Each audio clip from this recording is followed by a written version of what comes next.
Democrats don't speak for me. Speak for me, speak for me. Republicans can't speak for me. Speak for me, speak for me. A bitch ass nigga can't speak for me. Speak for me, speak for me. You coon ass niggas can't speak for me. Speak for me, speak for me. Listen here, this is a fact of life. I be rapping like Nat Turner came back to life. Grab Donald Trump by the pussy, he ain't acting right. I never run from a conflict, I be glad to fight. It's a very cold world that we live in. Somebody please tell Elizabeth you're not an Indian. You just trying to con them people to get the benefit. Just another immigrant, stealing from the Indians. That's some punk ass shit and that's too lame. Now we finna step over to Andrew Yang. And you a sucker, you could never speak for black folks. Fake ass pandemic, trying to get the black vote. The Democrats don't speak for me. Speak for me, speak for me. Republicans can't speak for me. Speak for me, speak for me. A bitch ass nigga can't speak for me. Speak for me, speak for me. You coon ass niggas can't speak for me. Speak for me, speak for me. You know your boy be high off sativa. Kamala wasn't popping, so we said bye, Felicia. She ain't had a right policy. We ain't trying to meet her. Y'all can take Biden too. Bye, we don't need him. We don't need Roland Martin or that coon Al Sharpton. Didn't need Cory Booker from the start, man. I don't fuck with police and no snitch. You know I'm coming with the heat when I spit it. The Democrats don't speak for me. Speak for me, speak for me. Republicans can't speak for me. Speak for me, speak for me. A bitch ass nigga can't speak for me. Speak for me, speak for me. You coon ass niggas can't speak for me. Speak for me, speak for me. If you ever go to court and this is your luck, try not to get fucked by Benjamin Crump. I know it's hard. You and our go is hard. But who the fuck is Amy Cloak? Put her picture up on the bullseye and start throwing darts. People cut our organs out our bodies, that's a stolen heart. They can't save us from the flood like Noah's Ark. Black lives always matter, we finna go for ours. So then we savages, we don't need to pot the piss. Mike Bloomberg can suck dick with that stop and frisk, bitch. You ain't speaking for us, we don't know you. Bernie Sanders, they get your funky ass on too. The Democrats don't speak for me. Speak for me, speak for me. Republicans can't speak for me. Speak for me, speak for me. A bitch ass nigga can't speak for me. Speak for me, speak for me. You coon ass niggas can't speak for me. Speak for me, speak for me.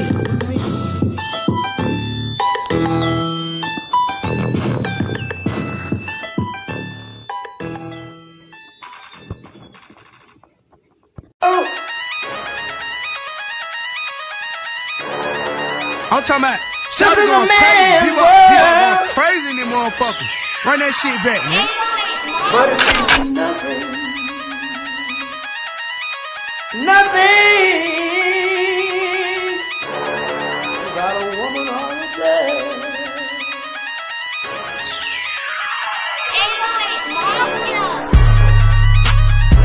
Man made the car.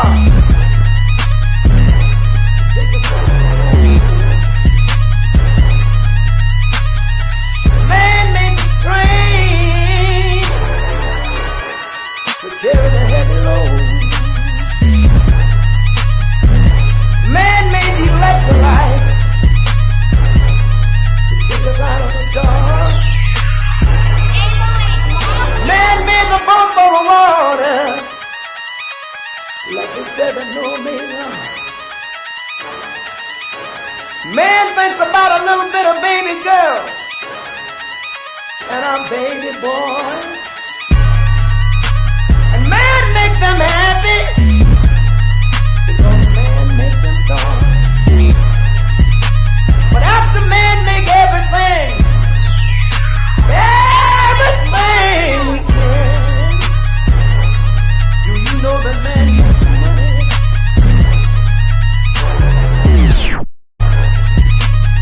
To buy from other men. This is a man's world.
Greetings, Black family, greetings, and thank y'all for tuning in to another episode of the Front Line Blacc News. I'm your host, Che Nkrumah. We're joined with the other host, Lady Che. And on this season 5, episode 7, part 1, we'll be discussing several topics. The first topic is the tangibles, the year and a decade of tangibles. So continue to demand something tangible for your vote, all the way up to 2100. So we're going to be going over that. Tangibles 2025, all the way up to 2100. Then we got Professor Black's Truth Crime Report. All white jury acquits Tyre Nichols killers. We covered that on the special edition of the Front Line Blacc News that we did on Thursday. Then we got Tyre Nichols case shock and anger in Memphis as 3 cops acquitted on state murder charges. Then we got Black Democrats crash out for the illegals. Is this statue hit or miss? Defenders of New York Black woman statue sound off. Then we got Myron Tethers Gaines said this about Tariq Nasheed on Piers Morgan. Who's more dangerous, Sambos or Tethers? Why is the system shook over one man? And Kim Carter charged with second-degree murder. And if you have time, Bill Cosby has been charged or lost the case in California. Lost the verdict in California, rather. So those are the topics for tonight. Thank y'all for tuning in. Make sure y'all like and subscribe to the Frontline Blacc News. So I'm going to get it started. I'm going to read this like I've been reading for the past 5 years now. And that is Tangibles 2020. So shout out to our brother Tariq Nasheed out of LA for coming up with the hashtag Tangibles 2020. And since it's 2025, it's Tangibles 2025. And everything else remains the same. So instead of the 2020, it's 2028 presidential elections. For 2025, there's a lot of local elections going on. For 2026, it's the next midterm elections. So all those elections are coming up, and foundational Black Americans are going to reject the 50-year-old plus malign neglect policy that has been implemented by the political system. This malign neglect policy mandates that Black Americans should be ignored and only mentioned in vague and non-specific terms. Oh, we have a funny story to tell about that today.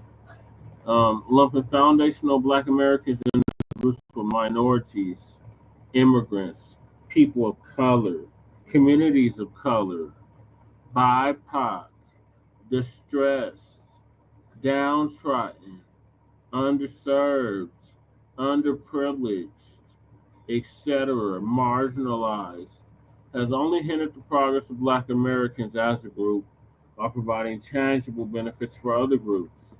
In this election cycle, like I broke down, 2025 local elections, 2026 midterms, 2027 Denver's next election, 2028 the next presidential election, Black Americans are going to insist that our needs are specifically met by politicians who are seeking our votes.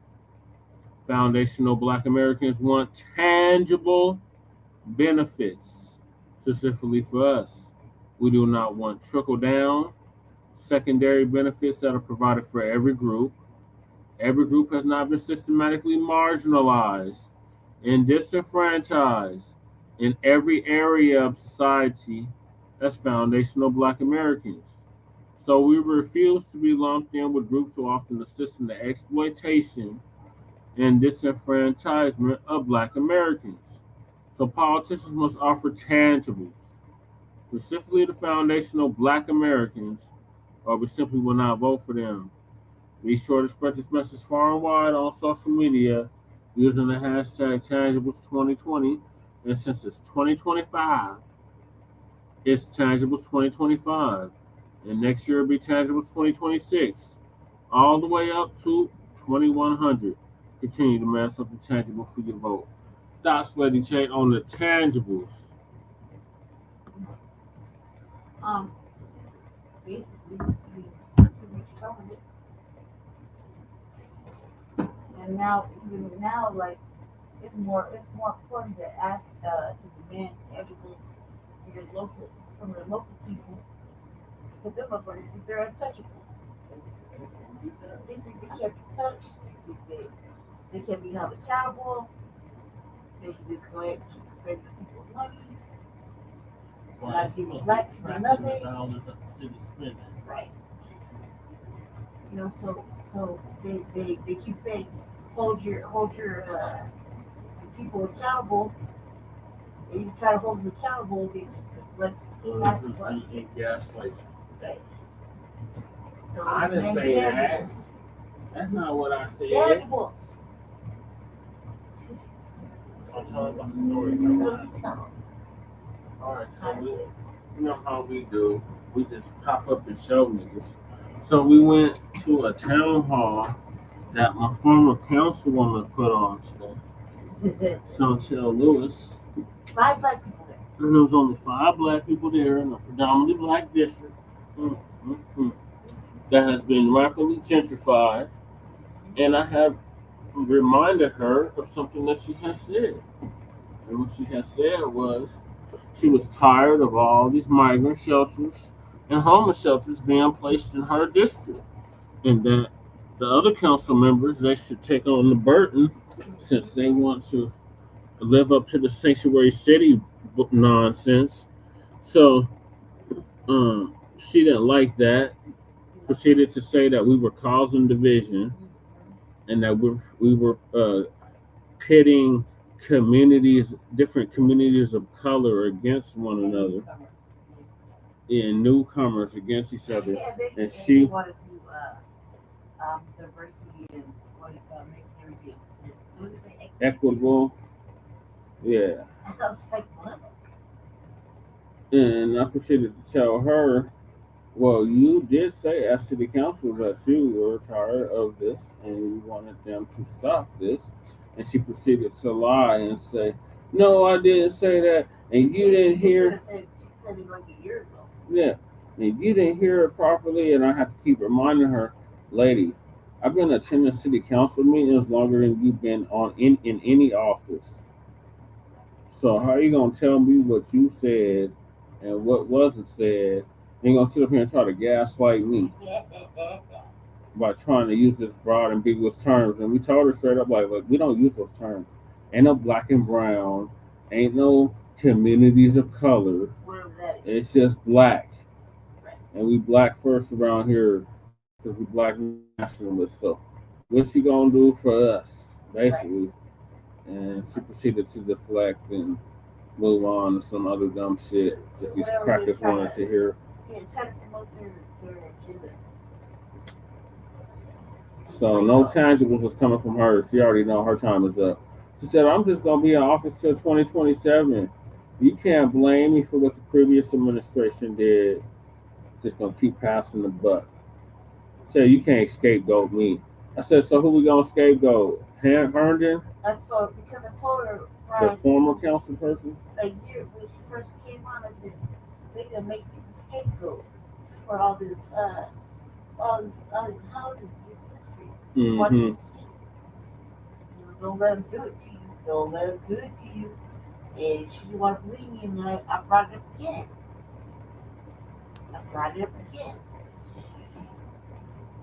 She didn't like that. So did. So yeah, the malign neglect has to end, Democrats. I brought that up too. Yeah, you did. You sure did. I don't care about that at all. I'm pitting kids to kill. They're like, what are you talking about? There's like a white, I'm thinking about my, there's a white folk here, like, we other black women here. Right. And we know. Right. Yeah, so no, we're not going for it no more. So Democrats, Republicans, any of you politicians that are seeking our vote, we are going to demand something tangible before our vote. The days are over of us just voting just to be voting. Or voting because our ancestors died for us to have the right to vote. Our ancestors died for us to have liberation and freedom. And at the time, they thought that was the way to go. And you can see after 60 years, yeah, how you gonna give? We all black. You gonna try to give us a history lesson on our own history? I'm starting to think she's a tether. The way she be caping for them immigrants. I was like, man. Right, she's straight up mammy. You wonder why we call you mammy? You wonder why we call you mammy? I bet you. But she come out of Jeff Farr's crew, so I can't be too surprised. So yeah, she's my former councilwoman because I moved. I'm back on the east side. So no, I got the dude in the wheelchair now. I got the cracker in the wheelchair now as my councilman. She gave me a runaround about all this fucking. Wait, you work on some bills or something? Yeah. State instead of federal? Yeah, to keep people from becoming that were unhoused coming back unhoused. They ain't no actual citizens. You know, not the illegals that y'all sitting up here talking about. I'm down to get arrested for stupid ass Johnson, and ain't none of y'all giving him pushback. And he allowed $4 million of y'all dollars to go to his legal defense to combat what the dump is doing in regards to the sanctuary city status. Where the hell is Black Sanctuary? I'm still trying. Where is that anywhere on the planet, let alone in this country or this state? Where the hell? Oh my God, they got a whole city. They got a whole protection bill. Everybody got protection bills and hate crime bills but us. So, oh my God. Everybody got protection but us. So, as Black Joe, our Black Power Radio brother says, get strapped or get claps. And continue to mass something tangible for your vote. If you're going to participate in this illegitimate process known as U.S. politics. Remember, politicians work for you, not the other way around. To put their ass to work for FBA and what we want and what the fuck we need. Because we wouldn't have gotten to that office if it wasn't for FBA. Period. So moving along, we covered this on our special edition, but we had to hear from the good professor and what his thoughts on it are. So this is from Professor Black Truth's Crime Report. Shout out to Professor Black Truth. I've been listening to him for 12 years straight. And everything that he said has come straight to pass, come to fruition. So he is definitely a prophet, well ahead of his time. So salute to him. He's going to give us an update on the all-white jury that acquitted Tyre Nichols killers, at least 3 of them.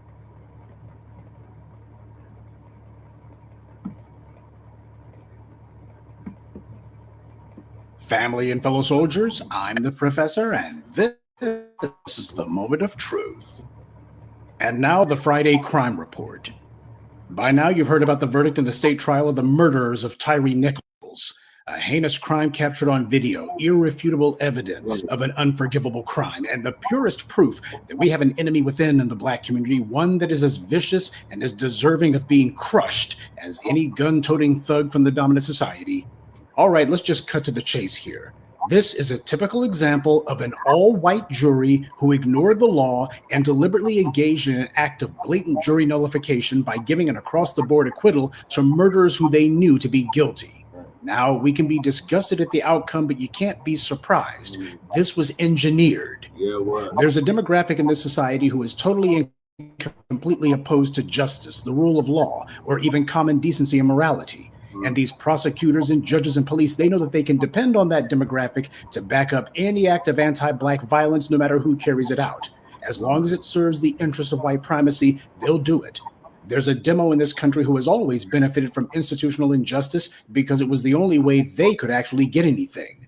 They are shameless and willing to stoop to any load to maintain the system of racial goodies, giveaways, and guarantees that they require, because without it, they would have nothing. 2 of the murderers of Tyre Nichols already pleaded guilty in federal court, and white media reports are that they intend to plead guilty to the state charges, though that's not guaranteed. But regardless, all of these animals were guilty. because they were all involved. It's irrelevant which specific criminal was the one who struck the blow that killed Tyre Nichols. They were all involved, and all of them are equally guilty. That's how the law works, but of course we don't live under a system of law. We live under a system of white supremacy. Despite this show of white racism in state court, all three of these animals have already been convicted in federal court last year, and like their other two co-conspirators, they could also face time in federal prison. Of course, we have to say could repeatedly because the judge in the federal case has refused to actually sentence any of them until after their state trial. That's what he decided to do. He said, I'm going to hold off on sentencing until at least June because I know it's going to take a month to put these guys on trial. So I'm going to wait to see what the state outcome is. Then I'll decide what the sentence should be. Now, the judge didn't have to do that. These guys were convicted back during the summer of last year. The judge chose to wait this long. And I think that's because he intends to give them a slap on the wrist, and he wants to use whatever state verdict came down as cover to do so. Here we are 8 months after they pleaded guilty in federal court, and the judge is waiting to see what happens in state court. He didn't have to do that. He wants to do that. And we all know the reason why. Now, back to this all-white jury. Why would a white jury in Tennessee pass up the chance to put 3 black defendants who they know are guilty as hell in prison? It's because they think that this is going to help to push the envelope and benefit white racists who kill black citizens. This was about a gang of bigots on a jury acting as accessories to murder after the fact. These cowardly pieces of trash on that jury would never have had the nerve to try something like that themselves. They never do. So they get on code to protect anyone who does. But make no mistake, the mental calculus that those white jurors were using was that this is meant to reestablish and reassert that the police, white cops in particular, are not to be punished for killing a black person, no matter how blatant the murder may be. And they already know that this will benefit white police. It's merely an unintended consequence that in this case, the cops were black. It's Tyre Nichols' race that decided this verdict and nothing else. Now, this crime took place in Memphis. By crime, I'm talking about what this jury did. Yeah. Tennessee is the birthplace of the Ku Klux Klan. Yeah. And Memphis, you'll recall, is where Dr. King was assassinated. This just goes to remind all black people, these unreconstructed Confederates have not changed in 150 years. They will never change because evil doesn't change. The people there are as racist and dirty as hell as they've ever been. And every black person in that state is deathly aware of the mind-numbing bigotry that so many of these white supremacists there exhibit. These are the dead enders of the Confederacy that we're talking about here. But we have to understand that white supremacy, like any system of oppression, is reliant on having people from the group being oppressed to act as collaborators. And this incident was no different. Now, the first thing that needs to be noted is this trial was supposed to take place in Memphis, but the judge, in an unprecedented move, decided to move the trial away from Memphis, which is majority black, and to instead have the trial held hundreds of miles away in Hamilton County, which just so happens to be 76% white, and among the most rural group of inbreds you ever saw. Now, have you ever seen an incident where a white cop was on trial for killing a black person, and they looked and said, ooh, we got to get you out of this mostly white area that the trial was going to take place in. We're going to move you over to the blackest area we can find. That never happens. Never. That's what they did in this case. As racist as Tennessee is, as many complaints as there have been about all white juries in that state, why would any judge, particularly a black one, deliberately move the trial of 3 black defendants out of a majority black city and move it to an overwhelmingly white county? Why would he do that? I've told you time and time and time again, it matters what the racial composition of a jury is. Every prosecutor, defense attorney, and judge knows that one. There's a reason that prosecutors fight tooth and nail to make sure that black people in general and black men in specific are not allowed to sit on juries. The first people to be excused during voir dire are going to be black. That's guaranteed. Prosecutors understand that the composition of a jury is key to what kind of verdict is going to come out of that process. That jury of white supremacists saw this as an opportunity to send a racial message. They could care less about these pieces of garbage because they hadn't killed a white man. It's the same reason that a white jury acquitted Kyle Rittenhouse for killing 2 white men, because those white men had decided to protest in defense of black people's right to live. So that white jury understood that this wasn't about a violent punk. This was about sending a racial message. Same reason Greg Abbott did something that no other Texas governor in history had done, to pardon a killer who he knew to be guilty. because this was about weaponizing his office to override the law in furtherance of white supremacy. And the prosecution in this case knew what was happening with that jury, as did the judge. Whether it's Tammy the Manny or this scumbag, we need to understand that we're up against an organized offense, and that virtually all the people who you see on the bench were selected by white powers specifically because they will do white powers bidding. This judge, James Jones Jr., was elected in 2022 as an alleged nonpartisan. At least that's how he identifies himself, but we know that's a lie. Politicians who claim to be nonpartisan, that's because they have politics that are exactly the opposite of the voters who they're trying to get the votes from. If you got somebody who's right of center or hard right of center, and they're trying to run in one of the big cities, which tend to be further to the left, they'll sit there and say, oh, well, I'm nonpartisan. That way they don't have to identify as a Republican. And then when these people wind up getting found out by their voters, that's when they decide, oh, you know what, maybe I can go ahead and commit to a party after all. But it'll be the opposite of the one of the voters in their district. That's what this nonpartisan stuff means. Yep. Now, this Judge Jones character has a Facebook page, and he actually had the nerve to pepper it with references to a God that he clearly doesn't believe in and definitely doesn't serve. Then again, one of the devil's favorite tricks is to invoke the name of God. And here's a picture of the crooked judge with his crooked family. Now, hands up, who here didn't see this one coming? And you better believe there was a lot of white money behind his campaign. A black face to defend white power. He's their insurance policy. And the claim that they couldn't get a fair trial was a lie. They all knew it. They're black defendants who are going to be tried in a majority black city, one of the few in the state, their hometown, no less. It would be impossible for them not to get a fair trial because they would literally be tried by a jury of their peers, their friends, neighbors, and acquaintances. How could any sane person make the argument that black men couldn't get a fair trial in Memphis, a majority black city, one of the few in the state? Activists, lawyers, and political figures have argued for centuries that black people cannot get a fair trial when the system and those who run it systematically exclude black jurors. That's a fact so blatant that it's a given. And yet you had a black judge who ignored that fact and decided, we don't want any black jurors on this particular trial. And he moved that trial with 3 black defendants out of a majority black city, hundreds of miles away to the whitest county he could find. Since when are white jurors from a rural slum the peers of black defendants from the big city? Right. Answer: they're not. Never. This is because the judge already knew what the prejudices and racial biases of that jury would be. This was about engineering a verdict. We have to understand that we didn't put any of these Negroes on the bench. And you don't see the Democrats saying a word to remove them either, do you? Not one of them is trying to do that. Then again, when Judge Aaron Persky ignored the law and allowed a rapist, Brock Turner, to be set free without so much as a slap on the wrist in California, no less. Where was the protest from the Democrats on that one? California is Democrat Central, or so we're told, and yet the so-called liberal political party, as well as the so-called liberal white media, both were in the tank for the judge, standing against the will of the people, sounding no different than the average GOP bigot from Mississippi. We'll continue with the moment of truth in just a moment, but first, a word from the official sponsor of Black Empowerment, Power Tools. There's no telling when something's going to come up, so make sure you carry your power tools at all times.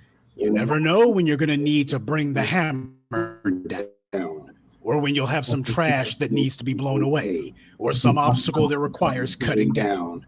Don't get caught empty-handed. Keep your hammer close by. Keep that leaf blower at the ready, and always carry your steel. Power Tools. Because no matter what your day job or side hustle may be, there's no excuse for not being ready to put in some work. The Democratic Party is controlled opposition. They're not trying to change anything, certainly not where police violence is concerned. What they're trying to do is to get you to sit on your hands while nothing is done. And then when you step up and force changes, the Democrats immediately get on code with the Republicans. They work in lockstep to attack you. White supremacy is injustice. It is a lie, the biggest lie ever told. And as Alexander Solzhenitsyn said, the only way to perpetuate a lie is through the use of violence. That's where the police come in. In 2020, for the very first time, you had police finally being consistently punished for their crimes. Not as harshly as they should be, but it was moving in that direction, and the public fully supported it. Now, did Democrats celebrate this and say that they wanted to pass laws to reinforce this new status quo and to harden it and to make sure that it becomes the norm? Or did they begin lying and claiming that all of these people who were forcing changes on the system, they were the problem and that they had to be stopped? That phrase, defund the police, Organizing. cost Jamie Harrison tremendously. Stop sloganeering. Sloganeering kills people. Sloganeering destroys movements. Stop sloganeering. Did you get that? The police don't kill people, sloganeering. That's what kills people. Tyre Nichols was killed by sloganeering. It wasn't the 5 thugs in blue who murdered him. They weren't the ones who killed him. Sloganeering killed him. So says nigga Jim Clyburn. Ever since Barack Obama attacked the word woke because it was being used by people saying defund the police, that was what kicked open the floodgates. He did that. And ever since, Democrats have been lying through their teeth to protect the thugs in blue. We are still carrying the weight. And let's set aside the substance of police violence and abuse. I made my points very clearly on that. We are still carrying the weight of defund the police around.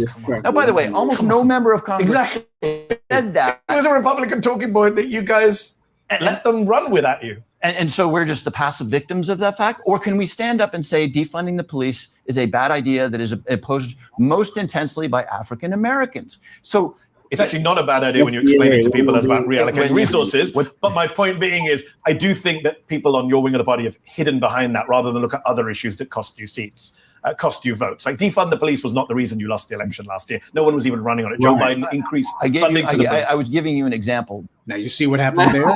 Unlike that puff piece that took place on Axios years back where you had that little fruit cake, she's sitting here just letting Jim Clyburn spout whatever and giving no pushback, not even attempting to check him on it. Mehdi Hassan actually did his job. He confronted Jim Himes, pointed out Jim Himes was lying, and Jim Himes didn't even attempt to try to defend it. He didn't even try to defend it. He immediately retreated and said, I was just giving as an example. Yeah, a false example. And that's how you know that this came straight from DNC headquarters. You got Jim Himes, who's been out there repeating this lie over and over again, which amounts to years of Democrats repeating the same lie over and over again. And when they finally get confronted on it, they can't defend it at all. They have to immediately retreat. So this proves that they're lying. They know that they're lying. And that being the case, when it comes time to talk about punishing the police, what does that mean when the Democrats say, oh, we're very much concerned about police reform? Really? Like this? First thing they say is defund the police, which, by the way, is a very mild thing. That's like the mildest thing that you can do. It's not even punishing the police. It's simply not rewarding them. As far as the Democrats are concerned, well, that's too close to actually holding police accountable, so we're not going to do that. And that being the case, these idiots who tell you, we got to vote for the Democrats, this is what you're going to be voting for. It's no different than the Republicans. It is fully understood that these criminals cannot operate without being protected at all levels, from the county prosecutor all the way up to the federal government. They wouldn't be able to operate otherwise. The purpose of the police in American society is to be the organized violence that forces you to live under oppression. And that violence must be carried out with impunity. When a group of people commits violence, but it's consistently punished, you can call it immoral, you can call it wrong, but you can't call it oppression, because the absolute requisite for oppression is that the violence is not punished. And when these white supremacists are punished consistently enough, long enough, their violence inevitably stops, because they're either all in prison or enough of them have gotten the message that their behavior will be punished.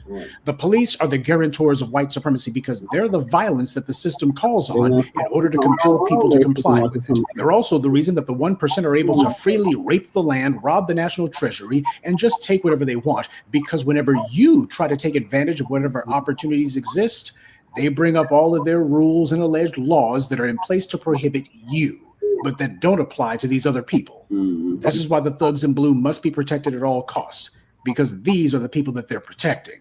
So the reason we have the crooked judges like Tammy the Mammy and this degenerate Jones and the Daniel Camerons is because the Democrats want them there. And when you look at trash like Jim Clyburn, you see that both political parties work together to protect the thugs in blue, and that they've been working together all along. And the moment you challenge the status quo, it's not the Republicans who come running first to bash you, it's the Democrats. When you had those two Democrat shills in the Tennessee legislature who decided that they were going to make a stink about gun control, you had Kamala Harris and other Democrats who couldn't wait to get to Tennessee to support them. Now, Black folks, a real, genuine, actual grassroots movement against police violence, and the Democrats are nowhere to be seen. Have you heard or seen any Democrat anywhere introducing any sort of legislation to punish this kind of police brutality, or seen anyone saying anything about a Tyre Nichols policing act? They haven't said a single word, and neither have any of your so-called white liberal pundits. They haven't said anything either. You think that's a coincidence? The enemy had their backs broken in 2020. They've been made to eat feces ever since. We forced them to swallow it whole. Now they're trying to get their little courage up. For them, this is about pushing the envelope. We have to be honest here. There's a lot of Negroes who have sold their souls to white supremacy. Black cops pretend not to know why the Black community doesn't trust them. It's because we know why they wanted to be in the police to begin with. You never see Black cops criticizing these police unions for defending the killings of Black citizens. You never see them doing anything about it. They're the fools who the cops send in and say, oh, why don't you go ahead and talk to your people and get them to calm down. Tell them, I'm Black and I'm on your side. I see these things and I want you to know you got to let the system play out. That's what these Black cops do. They know that these white supremacists in these police departments that they work side by side with, they will never stick up for them. The police unions definitely don't protect Black cops, especially if they're accused of killing a white person. And yet these Black cops are the first ones to play the fool for these police departments and to be their willing stooges. They'll be the very first ones ready to cover for white cops who kill Black citizens or even engage in the same kind of behavior themselves. They joined the police department because they knew that they could get themselves a quickie pension after a few years, but also because they wanted to be able to exercise the exact same abuse of power that their white supremacist counterparts do. That's the ugly truth, but it is a truth. They know that they would be punished if they harmed a white person, so they decided, hey, if the only people that we can mistreat with impunity are Black people, then that's what we're going to do. See, these police and sheriff's departments, they know exactly what kind of person they're getting when they hire these kind of sorry Negroes. The blue wall has these fools on the outside, and yet they willingly lie, stay silent in the face of egregious crimes, and kill Black people because they're on the side of the enemy.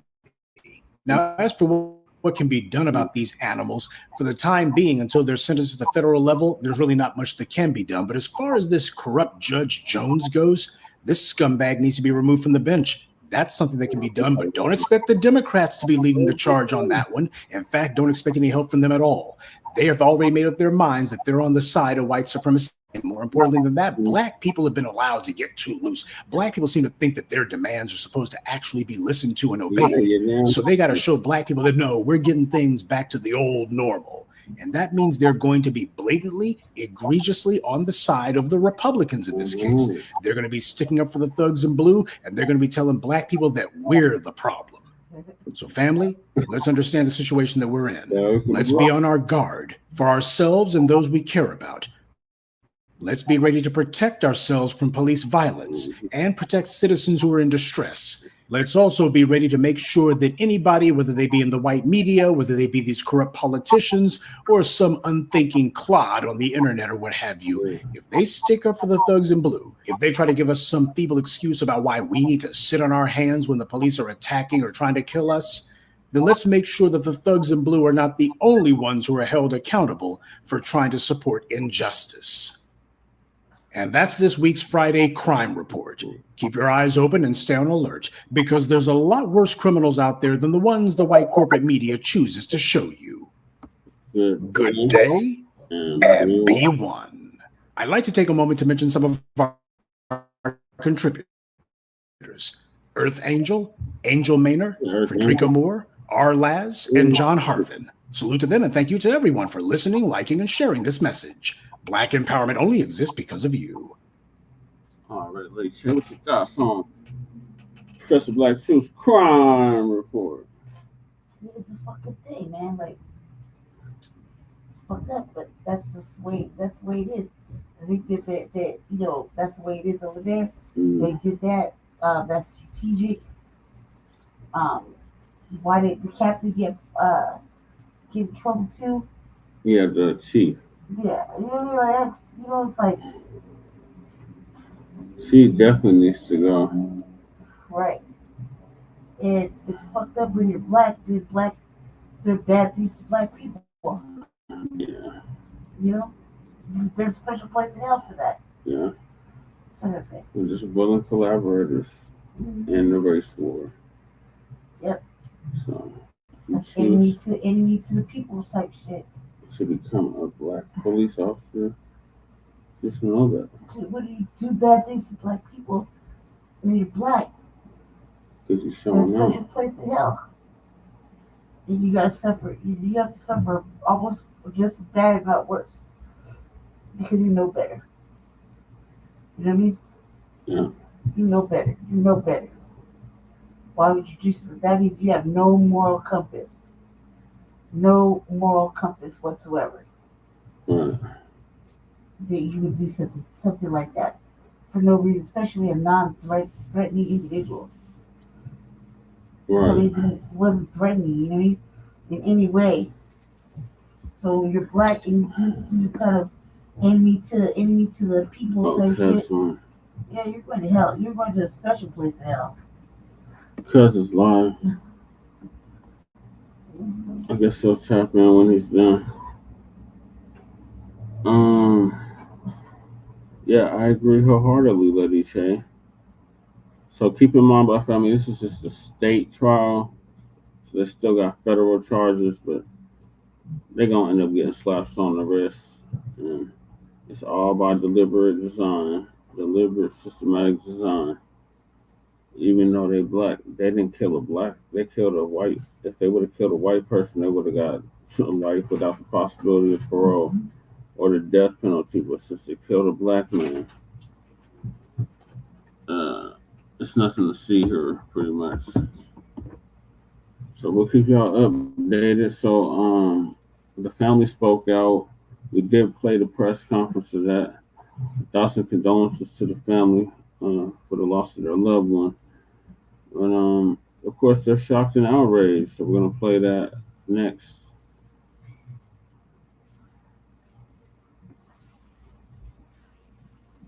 Democracy depends on a free press. Please support our independent journalism at democracynow.org/give.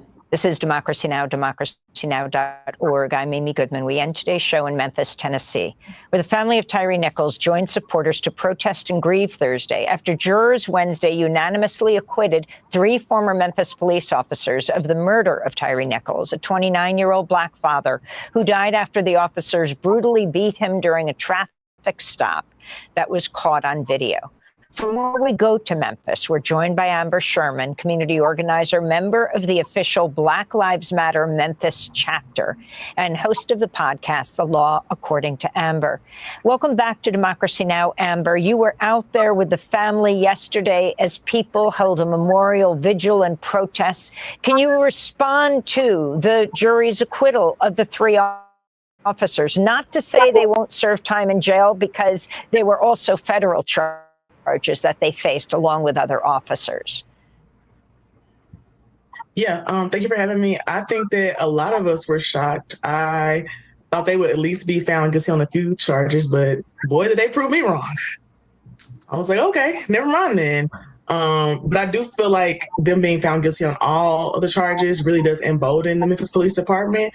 Acquitted of all the charges. They don't even have to take their... Acquitted of all the charges. Acquitted. Yeah, really emboldens them to just, feel like they can do whatever they want, and they can really just leave their body cameras on. It doesn't even matter, because if you see it on camera, they're still going to find you not guilty of the charges and you'll be acquitted.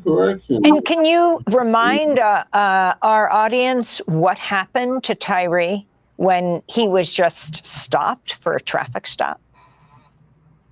Yeah. So Tyre was stopped by the Scorpion Unit Task Force here in Memphis.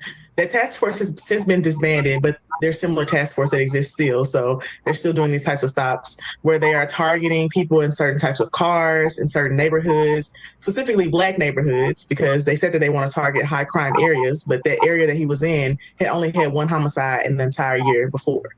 So to me, it looks like they're targeting Black people in Black neighborhoods. And he was stopped by an officer. He was immediately yanked out of his car and yelled at. He's asking them why they're stopping him. They don't tell him anything. They started hitting him. Their body cameras were still on at that point. And then at some point, he is able to escape them from beating him and runs down the street towards his house. And then they find him on a corner at Castlegate and Ross, which is in Memphis, in East Memphis. And there's a sky cam above him, which are these cameras that the police department used to surveil our neighborhoods, actually. But this sky cam actually had AI technology that helped the camera to move around. So it actually moves as they're beating him.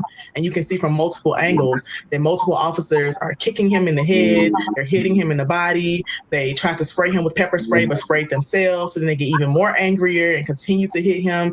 And he is at one point just lifeless, laying there, just being hit. And they're using all the excuses in the world about how, this is their training and he was resisting, but you can clearly see on video that he's not. I just want to say that the former officers, Tadarius Bean, Demetrius Haley, and Justin Smith, were found not guilty of murder in the state trial. But in a separate federal case, they were found guilty of witness tampering and await sentencing for that conviction. And two others were also convicted on the federal charge and pleaded guilty to state charges, will avoid trial, but they are all possibly expected to serve time in prison. In this last minute that we have, Amber, the response of the family at what they're calling for at this point. Well, I just want to also add that Demetrius Haley was found guilty of excessive force, deliberate interference for medical intervention, and witness tampering, not just witness tampering. And he's facing up to life in federal prison. Well, Amber Sherman, I want to thank you so much for being with us. Community organizer, member of the show Black Lives Matter Memphis chapter, host of the podcast The Law According to Amber. We have 15 seconds, the message from his family. We want justice for Tyre, and that looks like abolishing the police. Well, we've been saying that. We've been saying abolish the police. I want to thank you so much for being with us from Memphis, Tennessee. Memphis, Tennessee, where Dr. Martin Luther King was assassinated April 4th, 1968. That does it for our show. Democracy Now! Is currently accepting applications for a director of technology to lead our broadcast, digital, and IT operations. Learn more. Oh, that's nice. That'd be a nice gig. All right, Lady Che, what are your thoughts? That lady sounded dumb. Yes, she did. She really did. That's that BLM shit. She sounded ignorant as hell, like young and couldn't even take correction. Acknowledge the correction. What up, Kahari? Salute. okay. We just finished up with Tyre Nichols. What's your thoughts on Tyre Nichols? And 3 of the officers involved in his murder being acquitted. And of course, there being shock and anger in Memphis from it.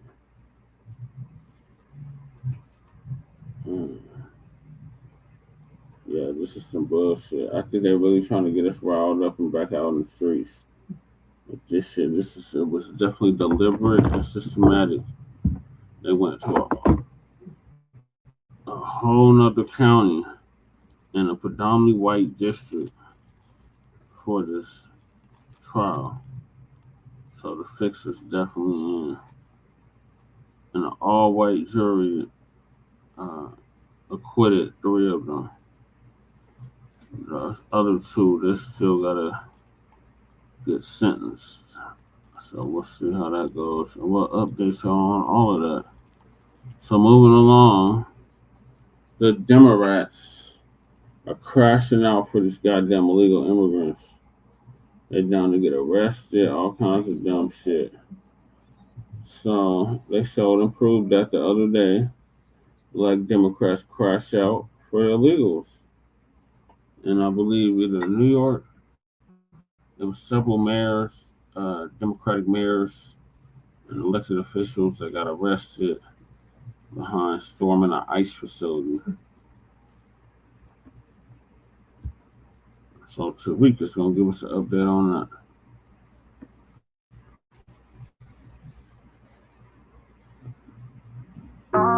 Radio, I can subscribe. and subscribe. Darling Radio. Like and subscribe.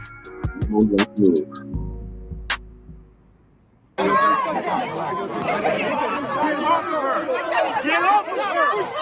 You cannot push it! You cannot hold this! You cannot push Congress! Get off of her! That's right.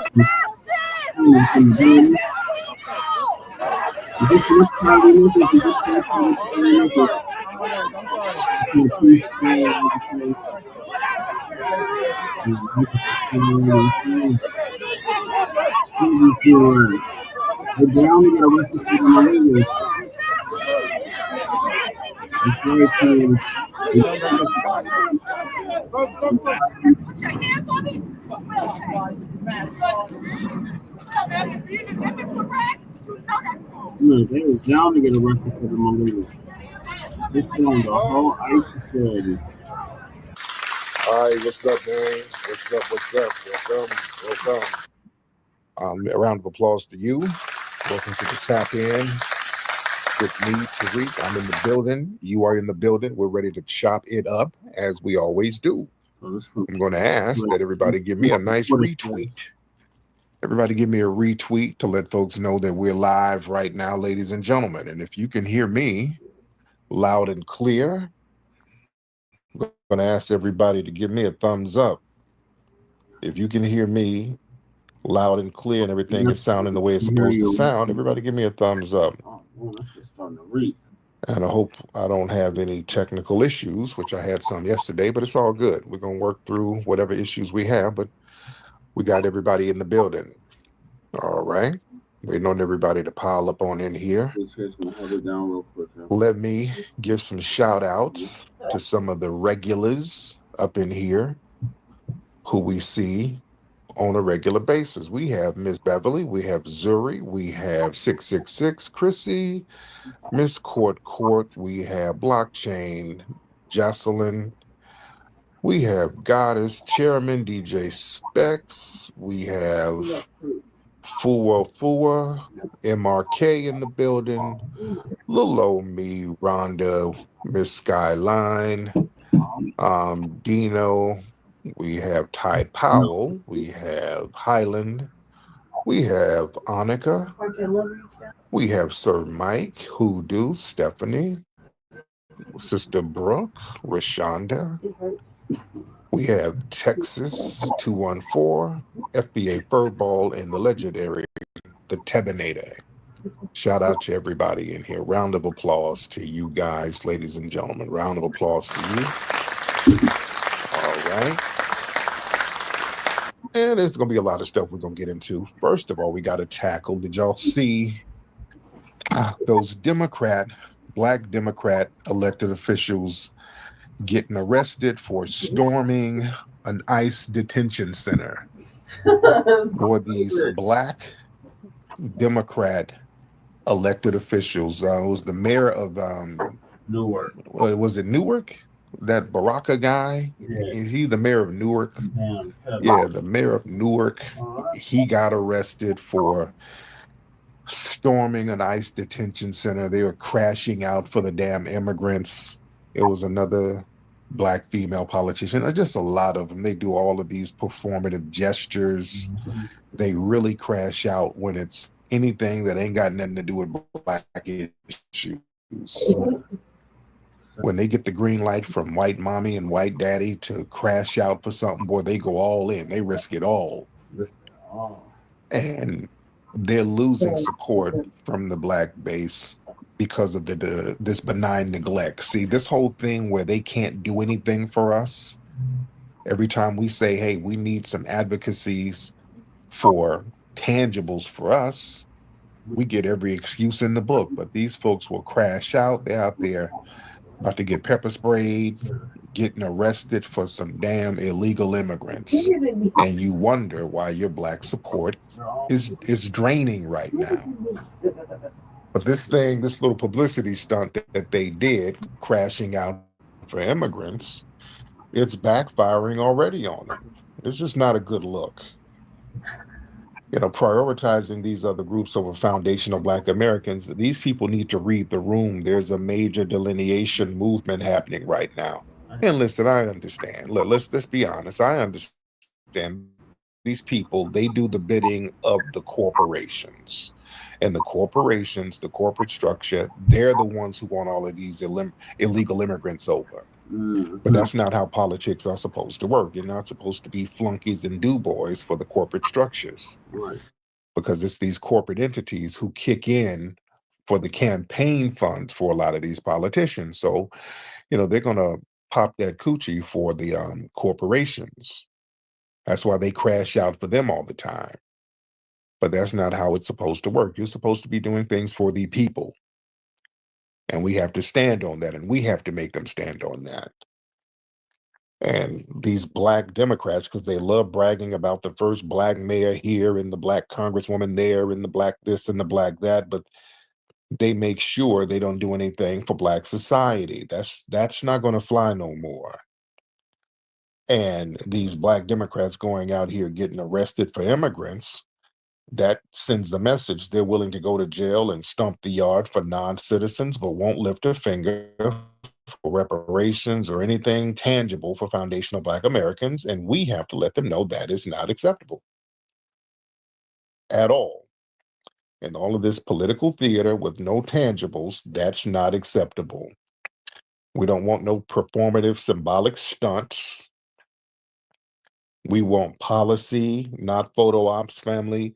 These folks, listen, there's a crowd fund right now that's about to hit $1 million pretty soon for a white woman who sat up here and called a Black child the N-word. And that's the only reason why this woman is getting money. Nothing else. She has no talent, nothing else. She's getting damn near $1 million from white supremacists all around the country simply because she called a special needs Black child a racial epithet. These politicians, where are they stomping for that? Where's the crime bill? If we need a crime bill, this is the time for a anti-Black racism crime bill. Do you understand if there was a white supremacist or anybody making racial epithets towards a special needs Asian child? Hell, we won't even say child. We won't even say special needs. If they said something racial to an Asian adult, boy, the new Asian crime bills will be popping off left and right, and they'll have these Negro politicians in the forefront of pushing them. You can't even say anything about another group, and they'll have crime bills flying up out of the Oval Office. But this woman has raised damn near $1 million from denigrating a Black child. And I want y'all to understand something too. You don't see a lot of pushback from white society. They're not really pushing back from this woman getting this money. I want y'all to understand that. Don't be lost on that.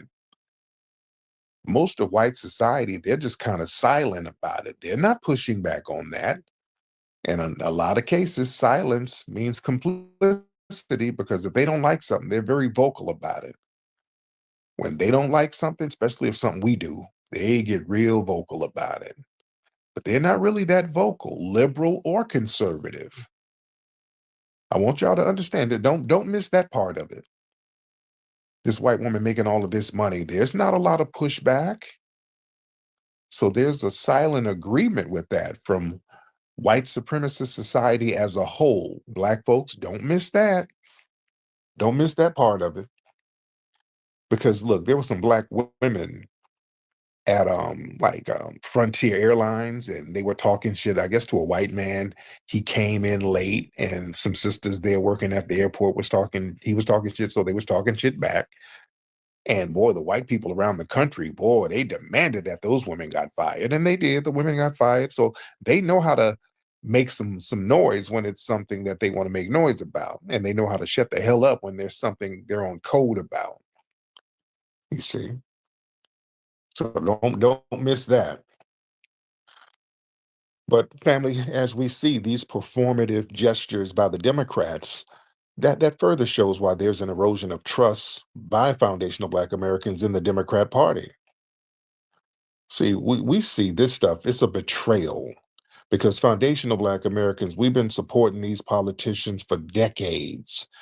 The only reason they've been getting into office is because of us. And we sit here and watch them risk their freedom for people outside of the community while ignoring our needs. And they're not going to shame us into supporting them. Because, see, this signals who really gets advocacy. See, these stunts show that the Democrat Party, they will mobilize, they'll organize, and they'll make noise for immigrants, but won't show that same fire when Black people need it, when we need a crime bill, when we need tangibles. And we're just no longer playing this game with these people no more. And a lot of the grassroots voters, which is us, we're calling this stuff out. We see all of this pandering to other groups and they're telling us to wait and vote blue no matter who. You know, the shaming tactics, that's not going to work no more. And this thing about them working for the party and not working for the people, this only proves that. See, they love to come in here with these shaming tactics, even in our spaces. The Democrat shills always come in trying to shame us and, oh, you niggas are Trump supporters, low key. We're not going for that. Because you have done, and I'm talking to the Democrats and the Democrat shills, you have done everything in your power to undermine us and to denigrate us and to utilize these benign neglect policies against us, and we are simply not going for that no more. This thing where you're loyal to the Democrat agenda instead of being loyal to the people who put them in power, that's just not going to fly no more. And we don't need no blackface and white agenda click out here, because that's all these guys do. They just act as the black face and the watchdogs and the guard dogs and the attack dogs for the white Democrat Party. Everything they do ultimately serves white liberals, immigrants, and corporate donors. And we are the sacrificial slaves. See, they like slavery. They like that slave relationship where everything is built off our backs and everybody else benefits except us. That's slavery, ladies and gentlemen.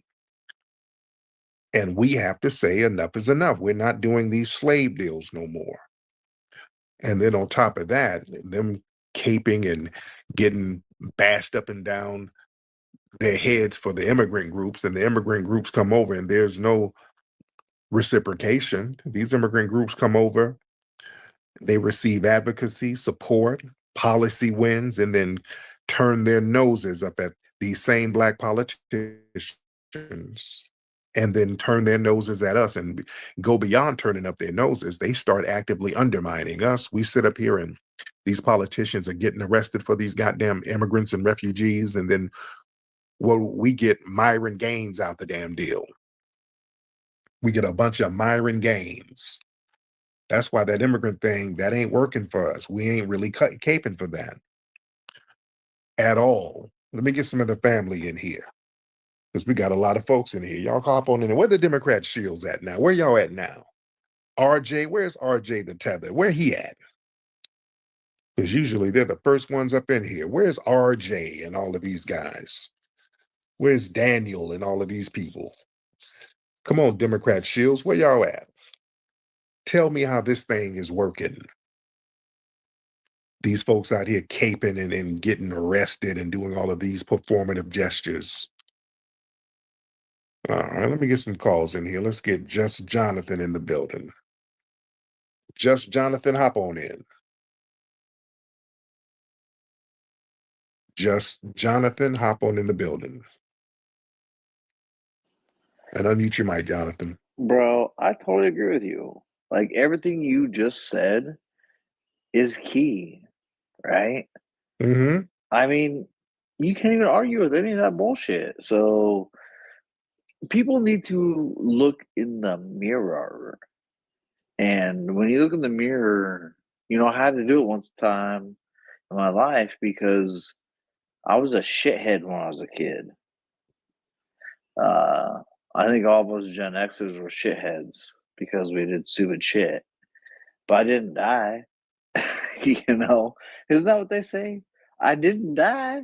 I drove crazy. Okay, we're gonna put that meth pipe down, and we're gonna get Sonny in here. Brother Sonny, hop on in. I don't know what dude was talking about. Can you hear me?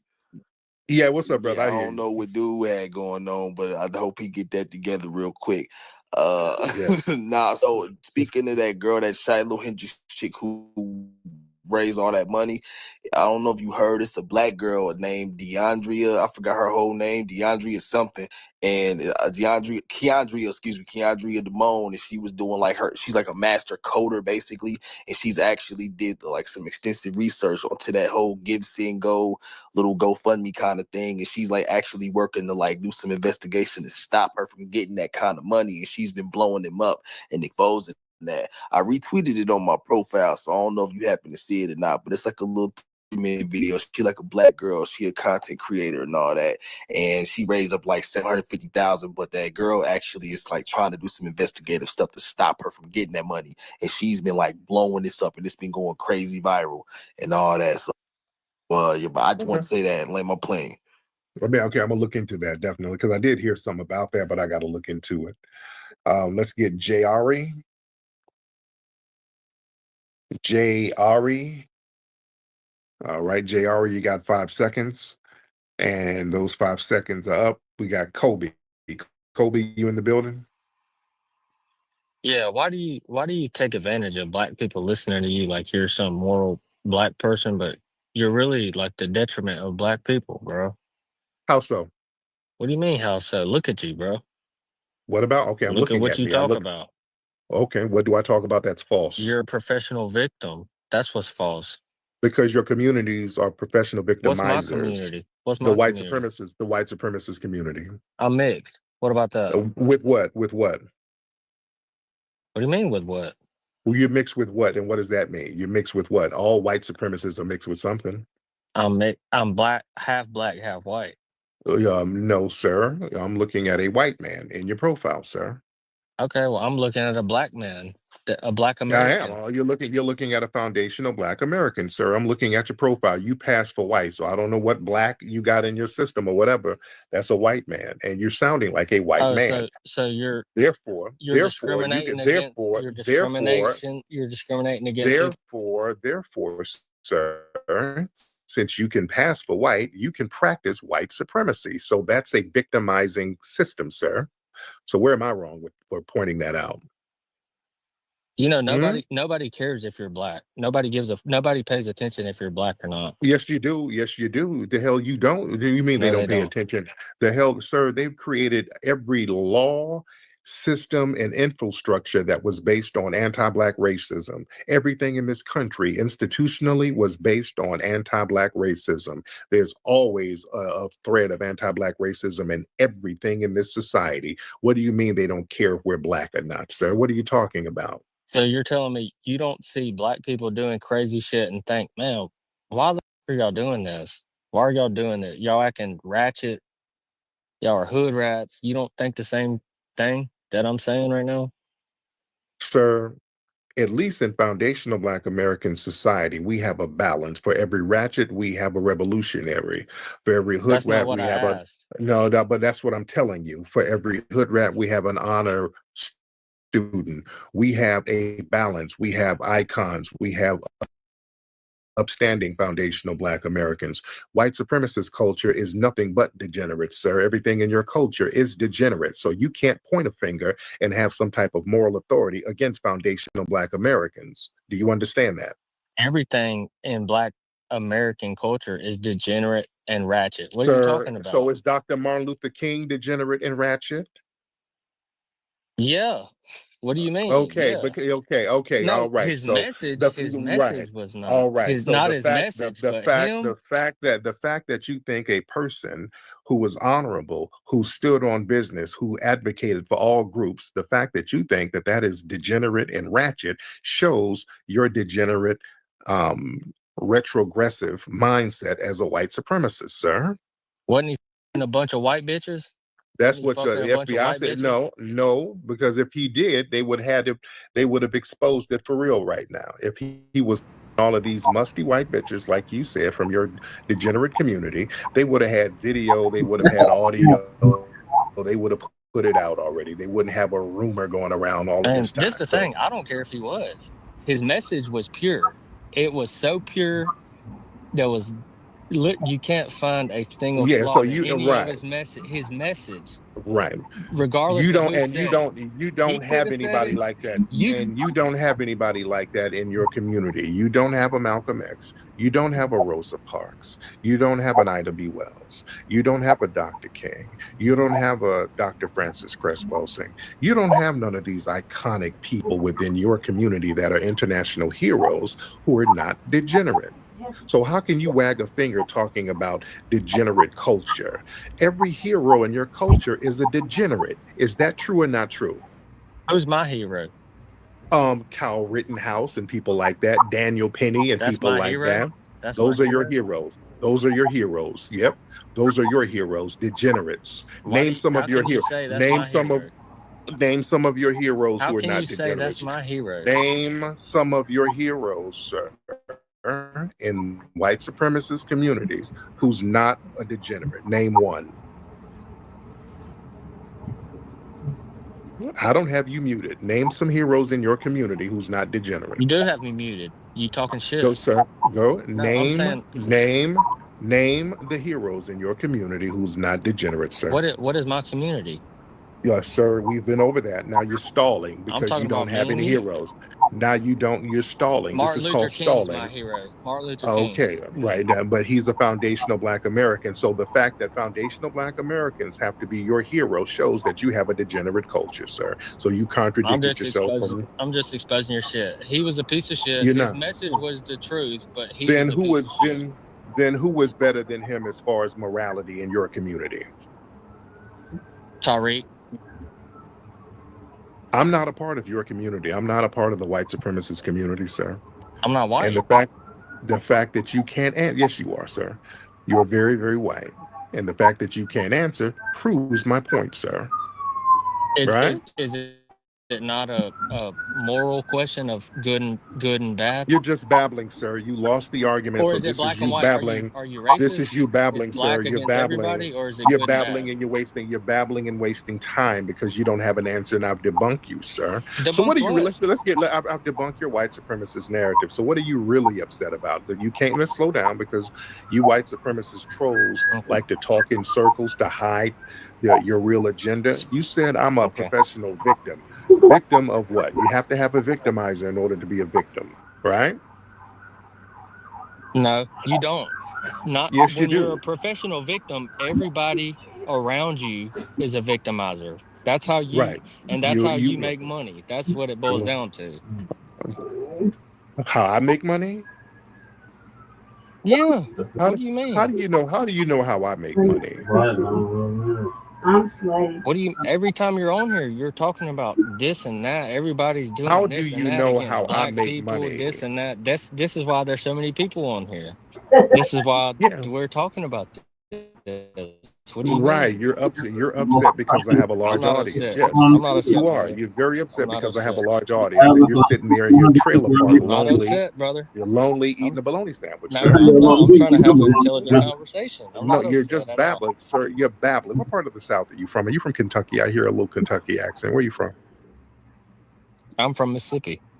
Okay, I hear a Southern thing going on. I'm over in Alabama right now, visiting my family right now. I'm not far.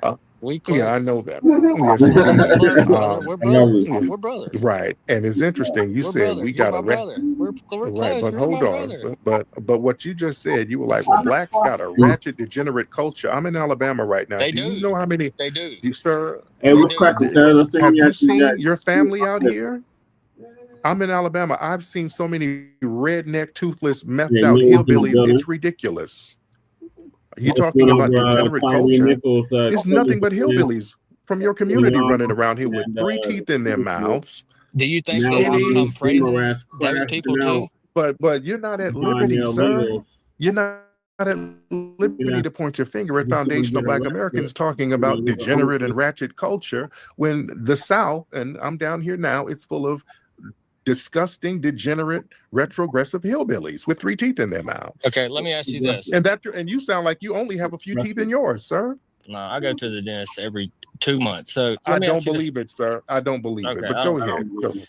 If you're looking at the U.S. as a whole, you don't think that Black America has a problem with 2 months what's going on, like as a culture? We got a problem with white supremacy, sir. Our problem is white supremacy. So you take out white supremacy supremacy is the reason why there's so much shit going on with Black people doing crazy shit and Chicago. Black people, every single miss me with that Chicago. Miss me with Chicago. Okay, so miss me with what do I have to do with Chicago? Slow down.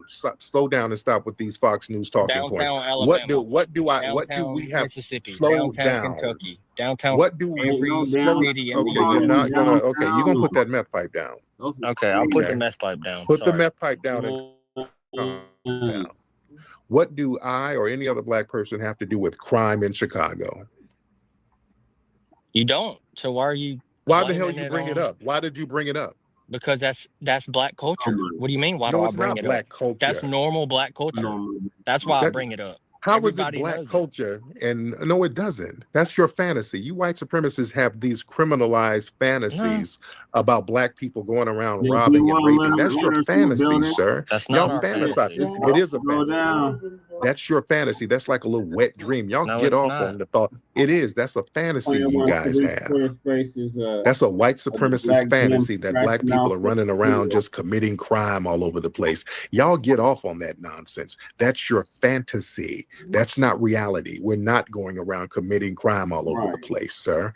That's a white supremacist fantasy. Do you think you would like that? If a white dude just like did for the same example, y'all try to project that because that's your culture. You have a culture. White supremacist culture is criminality, murder, rape, pillaging.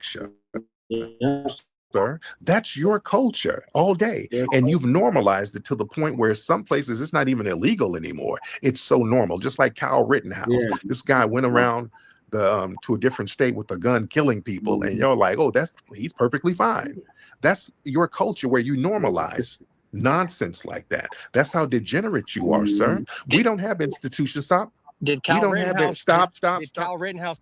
Okay, you're not going to talk over me, sir, with your 3 teeth. Now go eat you some corn on the damn cob and chill out while I'm talking. We, foundational Black Americans, we don't have an institution in which to facilitate criminality like your culture does, sir.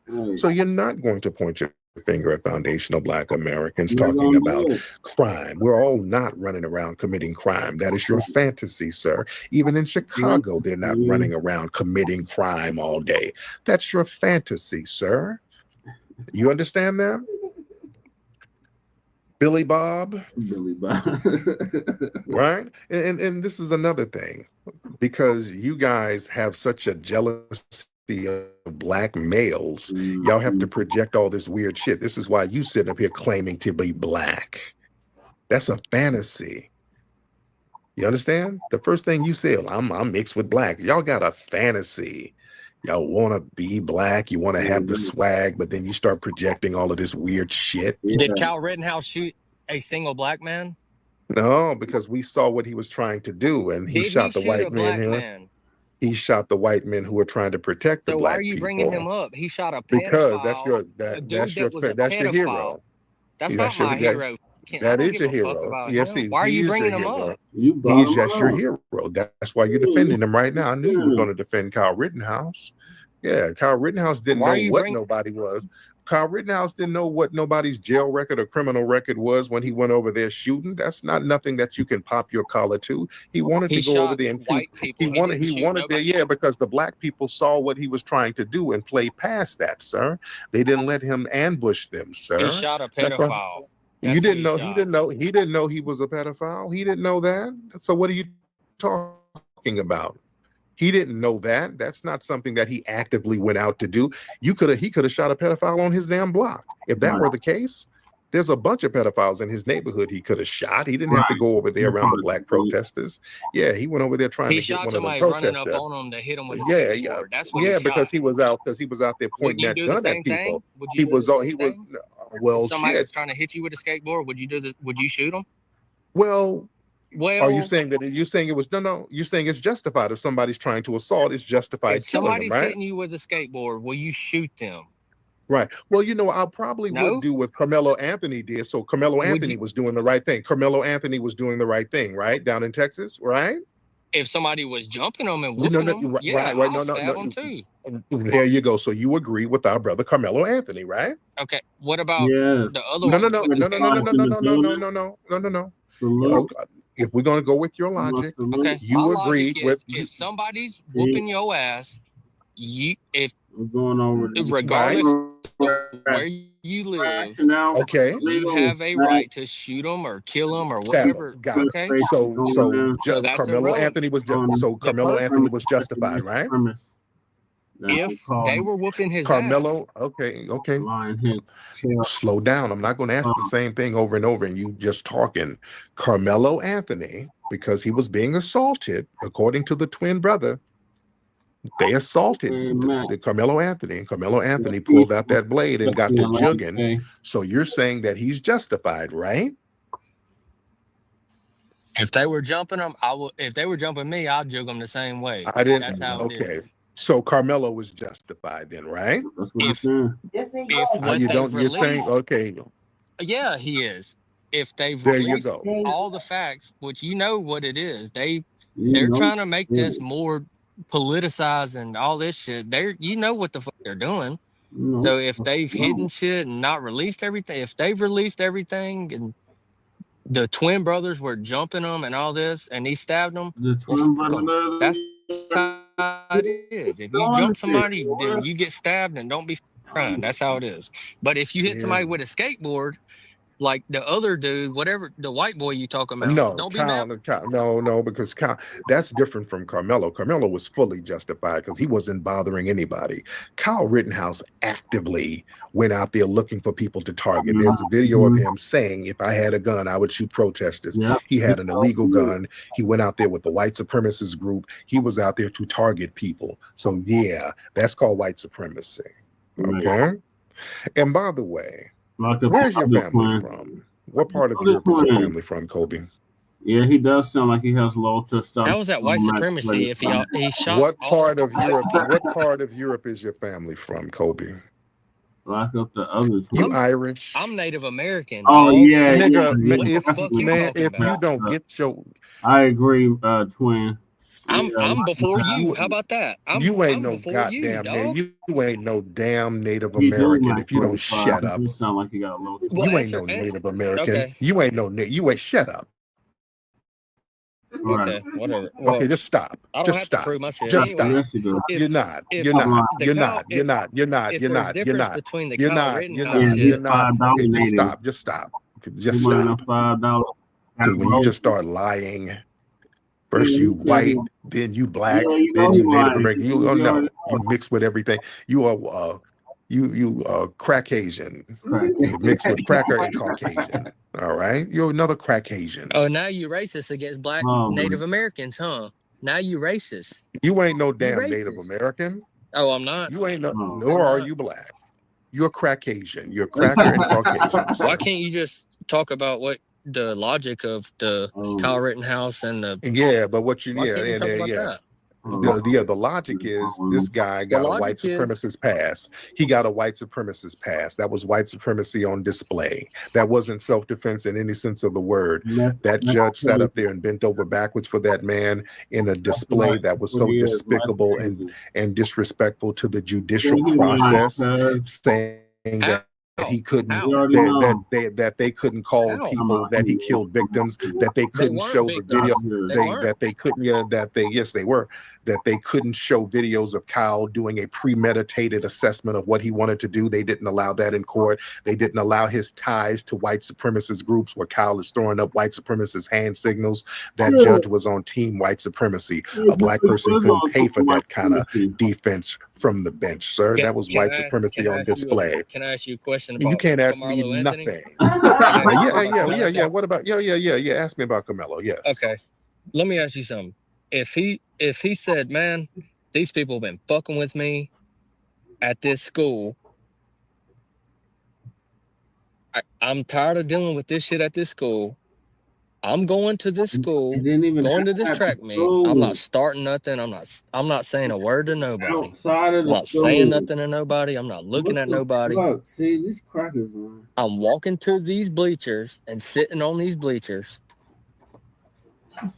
And two white dudes run up on me and start saying shit and doing shit to me. And I'm like, get the away from me. And then they start jumping me and I stab them. Is that black supremacy? No. How's that black supremacy? It's that not. Don't make sense. It's not. It doesn't matter if he thought, if I go to But the this white, school. slow down. Okay. The supremacy comes in how it's handled systematically. See, that's where the supremacy comes in. Right. No. See, the act itself is the act itself. Now, how it's prosecuted, that's where the white supremacy comes in. That's not what you're Because saying, though. No, You're that's saying exactly what I'm saying. okay, That's what I'm saying. say This this. is what I'm saying. No, listen to me. Now, if you go out here and kill somebody and you're a white person, and then a judge says, well, the person you killed, I'm not going to allow them to be called a victim. I'm not going to show you doing a premeditated assessment of what you want to do. I'm not going to let that go in court. I'm not going to let any other assessment of you being violent get allowed in court. I'm going to sit here and let you fake cry on the bench when no tears come out. I'm going to dismiss the illegal straw man gun purchase where you got the gun illegally. See, that's where the white supremacy comes in. And then the media sits here and gets on code too. The media is not denigrating Kyle Rittenhouse So as why they don't you do say black victims. it's judge systematic. Supremacy. It's No, judge it's white. No. supremacy. It's white supremacy because they're all on the same code based on whiteness. It ain't judge supremacy. The white media is on code. The white judges on code. The white prosecutors on code. All of the white supremacists are on code. That's where the white supremacy comes in, sir. Right. Okay. You understand how that works? Is it the same code as somebody that's not in the courtroom, not in front of the judge, and not worried about what the you got going on or anybody else got going on? What I don't know what your question is. What's your question? You're not making sense. I'm not making sense. No. Yeah, you're not making sense. It's the meth talking. You gotta put the pipe down and then kind of clear your thoughts so I can understand what you're trying to say. Oh, smoke dope. I don't believe that, sir. I don't believe that, sir. There's a bong of meth in your trailer right now, sir, because you're just babbling a little bit, sir. I'm trying to work with you. I don't live. I lived in a trailer when I was growing up. I don't live in a trailer no more. I'm up now. What you live in now? What you live in now? You live in a FEMA camper? Where you live in now? Where you live now? I moved up to a FEMA camper, dog. All right, come on, man. Just don't burn it down. Those things are flammable. That meth pipe will tear that place up. I know it. I'm really trying to. I've talked to you a couple times in here, but I'm really trying to have an intelligent conversation. Right. So when you start going off on these tangents, you're saying the shit. You're not saying like, oh, this is the judge, this and that. So if somebody comes in here, if somebody is white and you're talking shit, you're talking to them. So then they're like, you're making it worse. That's what I'm saying. You're making it worse, and you're making it worse for black people too. Oh my God. I don't understand. We're making it worse. How worse can it get for us? Right. Tell me, what are you white supremacists going to do? What are you going to do that you have not already done to black people? Well, look what you're saying. You white supremacist. What's the are you talking about? How am I? Yes. You don't know me. I suspect that you are white supremacist. I suspect that you are. What are y'all going to do to us that you've not already done? You're a black supremacist. Yeah, but the thing is, I can't practice it, sir. Yeah, because you can practice it. I cannot. Y'all practice what it are every you going? day. What y'all practice it every day? No, please stop it. Where are we practicing black supremacy over anybody white? Where? Name one place. Every single day. Where? Right. All over the U.S. What do you mean? Every okay. fucking day. There's no where are we subjugating you discriminating against you, stopping you from going to school, stopping you from living in certain areas, stopping you from getting business loans. People don't stop me from doing shit because I'm a grown man and I'm not a. Because you're a white man. No, I'm a grown man. That's the reason. You're a grown I'm white man.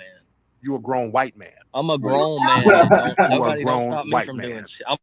Because you're a grown white man. You're a grown white man. I'm a law-abiding citizen. Grown. You're a grown white man. Even if you weren't law-abiding, you would still be protected by white supremacy, just like Kyle Rittenhouse. He wasn't law-abiding and he got protected. What does Kyle Rittenhouse have to do with it? Because that's your hero. So you don't have to be law-abiding. He shot white supremacists break the law every damn day and get slaps on the wrist. You don't even have to be law-abiding. Y'all can sit around and smoke meth all over the damn place and nothing happens to you. That's my homies. I hate white people that break the law and smoke meth. I hate them too. What are you talking about? No, you don't. Y'all break the law all the time. Nothing happens to you. But again, I want to know, what are y'all? No, slow down. What are y'all gonna do to black people that you have not already done? Talking about it's gonna get worse. Worse how? What do you mean worse? Everything. Worse how? What are you gonna do that you have not already done? Right. What do you mean? What am I going to do worse? You said it, sir. Don't say something and then you don't know what you're talking about. That's what I'm saying. Make it worse. Okay. Worse how? Worse how? You're making it worse for low intelligent black people that are listening to you. Worse with that low intelligent, that low IQ shit. Okay. They're looking up to that low. you. Okay, that low IQ shit that you white supremacists love to try to throw, talking about some low IQ. I'm down here in Alabama. We don't have a bunch of rocket science white supremacists running around here. Okay, you can stop with that low IQ shit. Them too. Yeah.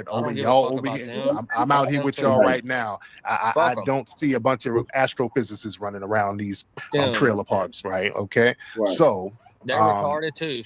Right. They need to get a job and fuck them too. Right. So I'm just trying to say what's going to be done to us that's not already done. What's been done to y'all? What's been done that ain't been done to nobody else? Slavery, Jim Crow. Right. Slavery? Generational slavery, generational Black Jim people Crow. were the only slaves. Black people were the only slaves. Generationally, yes, we're the only people who were enslaved generationally. You're crazy. You're insane. What other group was enslaved generationally? Every color person on the goddamn planet has been a slave forever. Every person they have not been. That's a damn lie. Right. You have not been enslaved generationally. Where your child, you're going to be a born slave. That wasn't all over the place, sir. What are you talking about? Right. Where you had babies who were enslaved. What are you talking about, sir? Right. Just babbling, just opioid babble. This country had babies who were You're talking slaves. about in this country or everybody in the world? Where were children born slaves? They're still slaves now. What the fuck are you talking about? I'm talking about children now. That's what he's children being born. Where children slaves?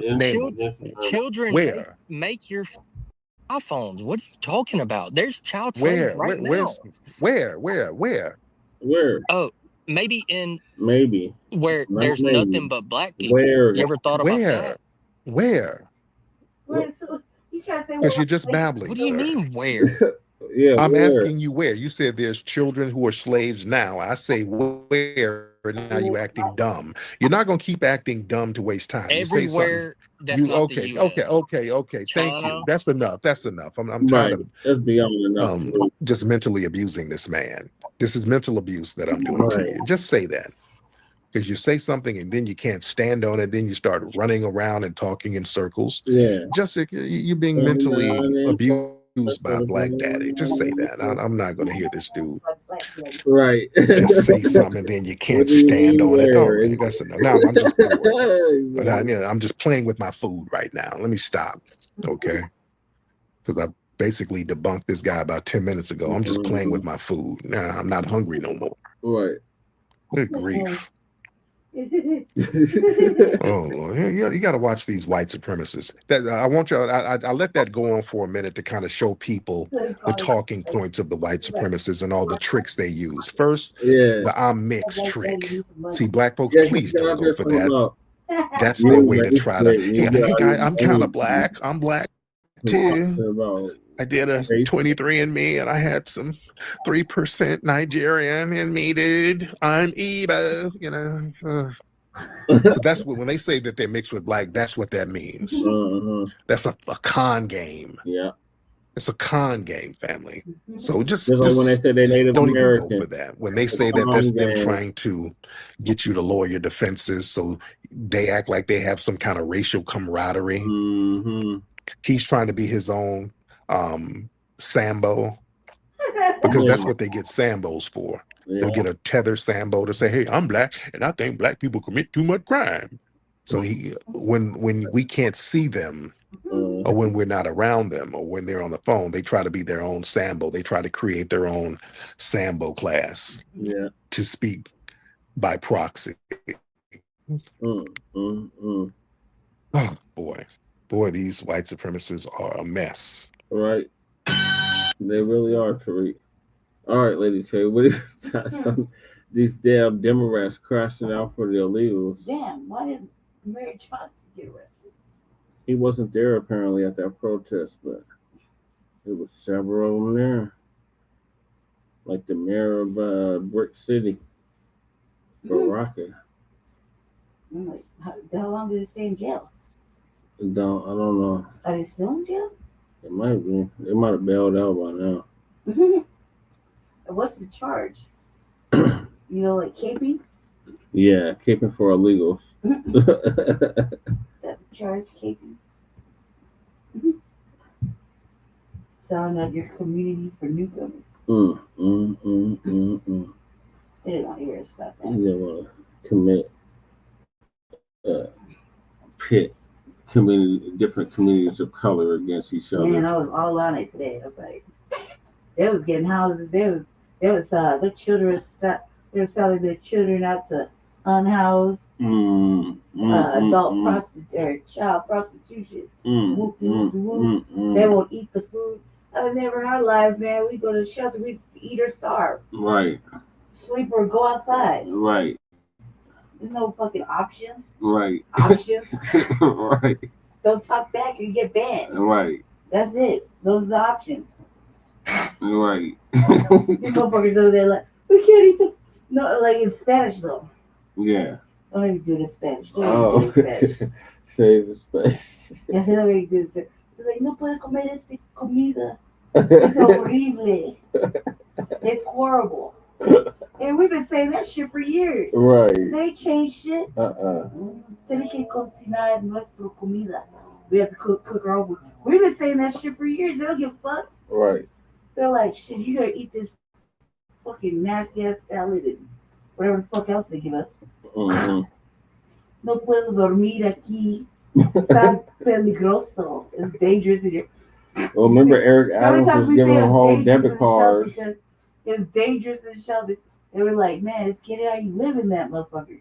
Put your shoes on, man, get ready to fight every night. Every night. They're like, oh, it's so dangerous. We can't be in there. We gotta sleep outside. We gotta have our own little communities. Right, and they're getting all this bread. Yeah. And getting moved into fancy ass motherfucking apartments, like literally across the street from my place. Yeah. I went in there to check out, see how much the motherfucking apartments are. I told that motherfucking white man, he's first, he's give me racism, white supremacy thing, like, no. Immediately, as soon as you see me, no. let me like ask a question, no. I was like, shit, well, let me find out. Let me just go ahead and say this anyway.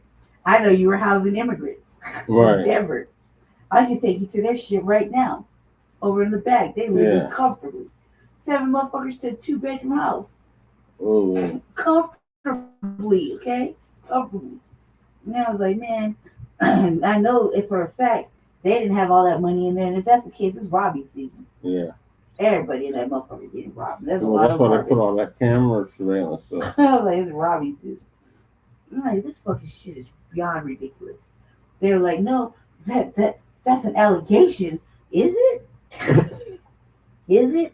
Even today when I made that statement, they were like, we're gonna have to separate fact from fiction. It's facts. It's a motherfucking fact. It's a fucking fact. They fast tracked them motherfucking migrants over here. Yeah.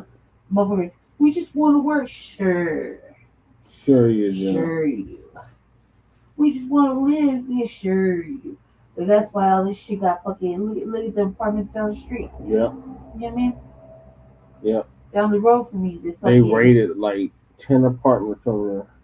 Right. And just put them all in receivership. Only put my shit in receivership. Mm-hmm. And I was like, what the fuck, man? Like, you wish we were doing bad shit over here. 10 apartment complexes. Man. Yep, it's ridiculous. It's ridiculous. Twin is agreeing with you. He said, exactly, Lady Che. Exactly. They didn't want to hear it, though. We were talking to a black city council lady, but she was all about the deflection and acting like we don't know how to read. The mammy. We don't know how to read, and we don't pay attention. She gonna gaslight every goddamn day. And we've been paying attention for 10 years. Right. Over 10 years, but 10 years. Mm-hmm. We don't know what we're talking about. This, you know what I think it was? Because they hadn't seen me in so long. Mm-hmm.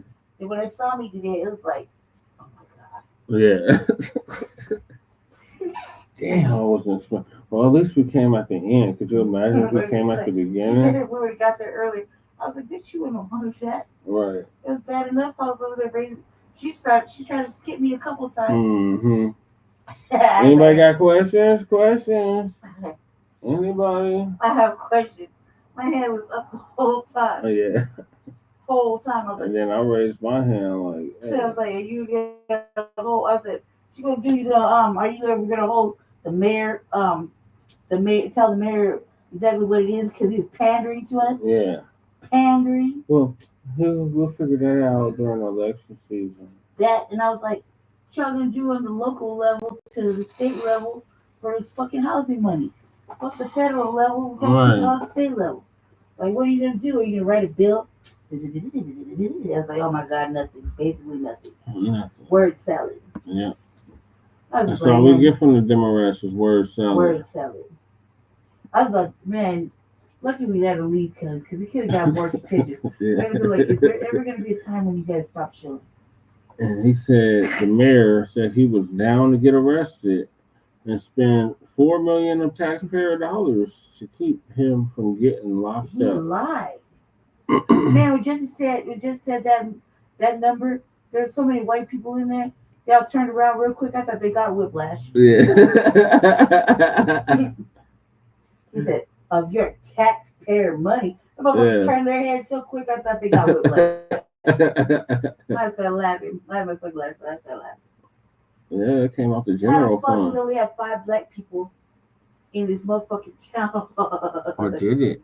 Oh, that came out the little contingency plan. They got a little legal fund for the mayor, just in case the mayor gets into some legal trouble. He got backup. That motherfucker need to go sit his ass down in jail. He really does. He said he was down to get locked up for the illegals. So well, not just that, but he just need to go sit his ass down for just being a liar, like lying relentlessly and then spending money. I was almost about to say, I would like to see y'all not spend no money for the next year. Right. On nothing. Anything. Don't spend a motherfucking cent. They're just giving out money. I can't do anything. I'm the only one. No, she's like, we had these contracts before I got it. I was like, I don't know, man. We've been watching City Council. I think that's a lie too. Yeah. I was like, not that all in my high shit. No, we didn't have that shit. No, that came after the migrants.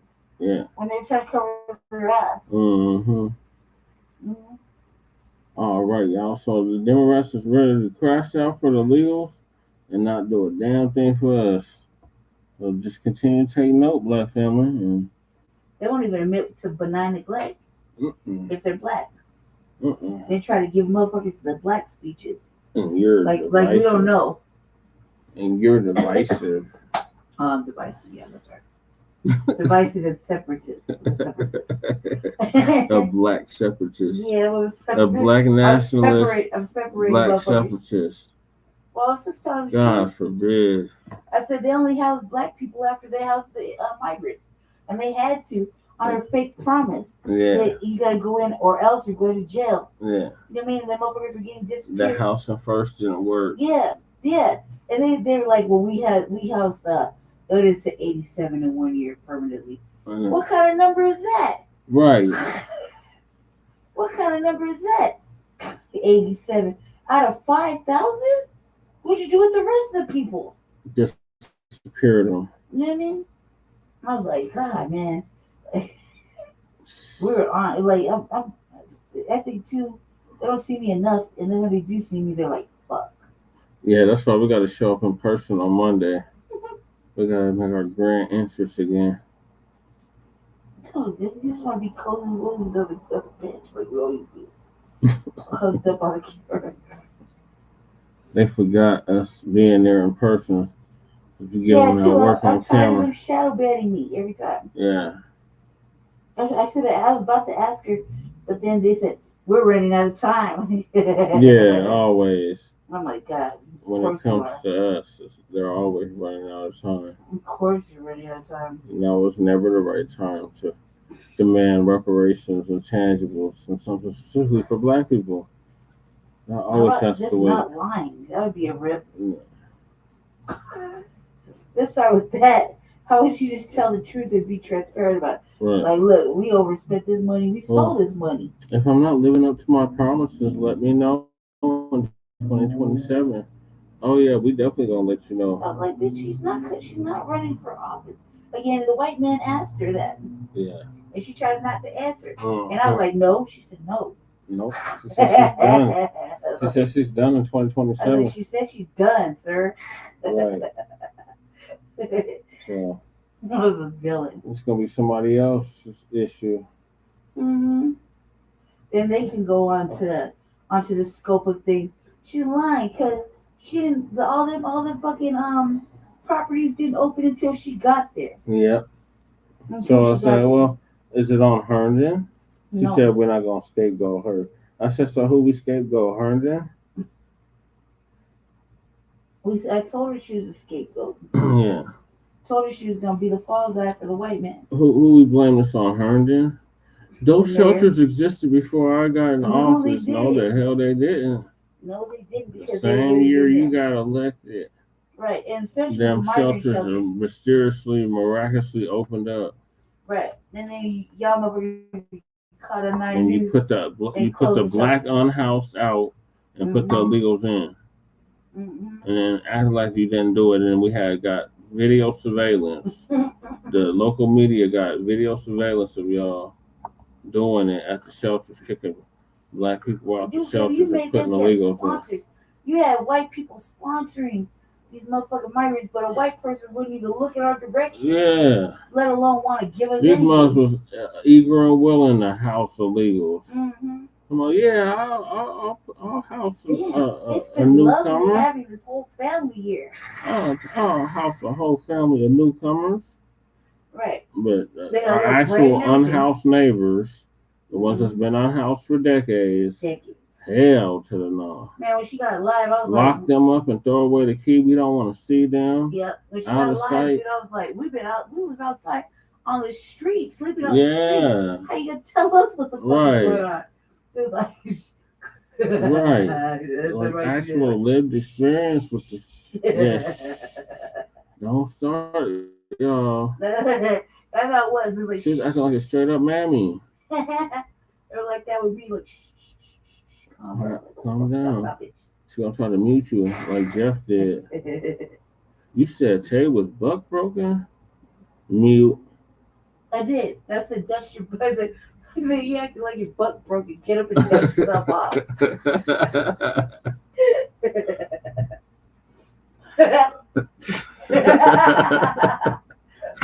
You see why we don't get invited nowhere.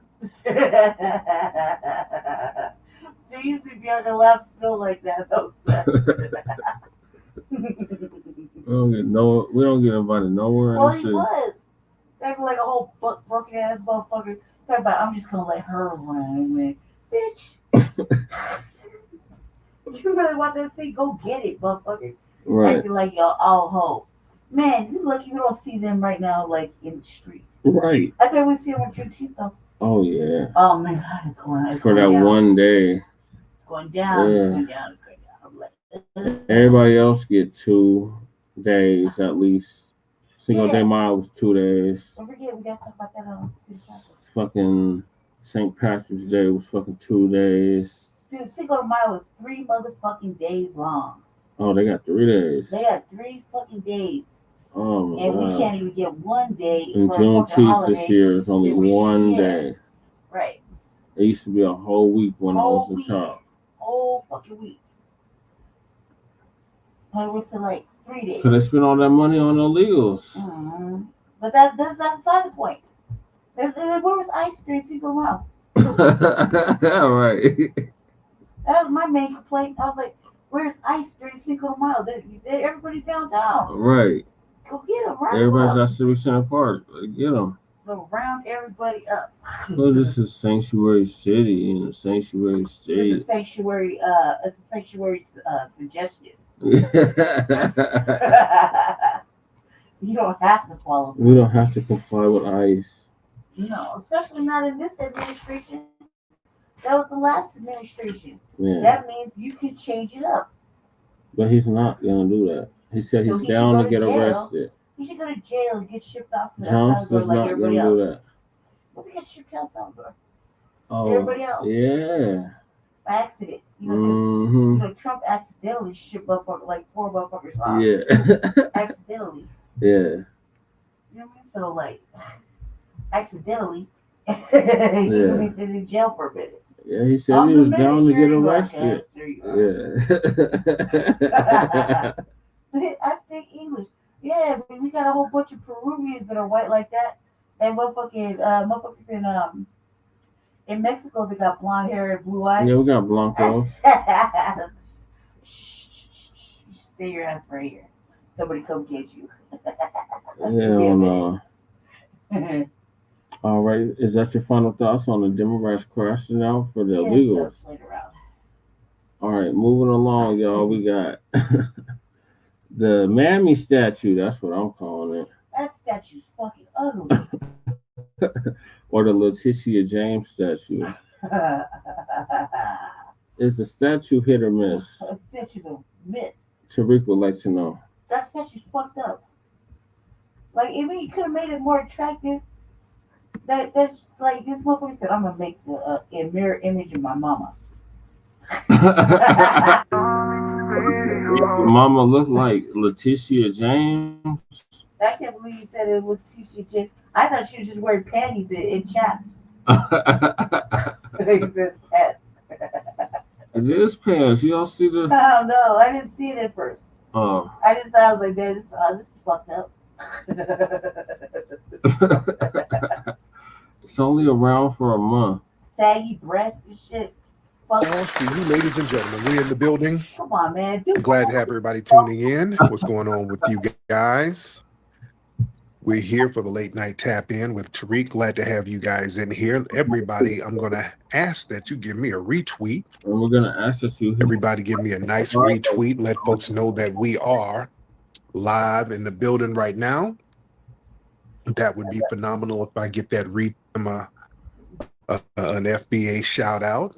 Let me see. We got Sister Wani. We got in the building. Flame Alchemist in the building. Bucky's turkey barbecue sandwich. So I've been chilling. And again, everybody give me that retweet. Give me the retweet. Let folks know that I'm in the building. I didn't do a broadcast last night because I was getting ready to travel. I'm actually in Birmingham, Alabama right now. So shout out to Birmingham. Back out here in Alabama for some family stuff. Excuse me. And you know I had to hit Bucky's. I was at Bucky's earlier. Got me a Bucky's turkey barbecue sandwich. They try to bring Bucky's so I've been out chilling with my Bucky sandwich.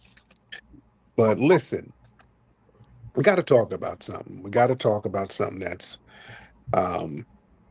very interesting. Family, did you guys see that statue in New York that they erected? Family, we got to get into this. Did y'all see the Mammy statue? Did y'all see the statue in New York City? They erected a statue in Times Square of a generic, fictional, quote-unquote, black woman. And a lot of people feel a certain way about it.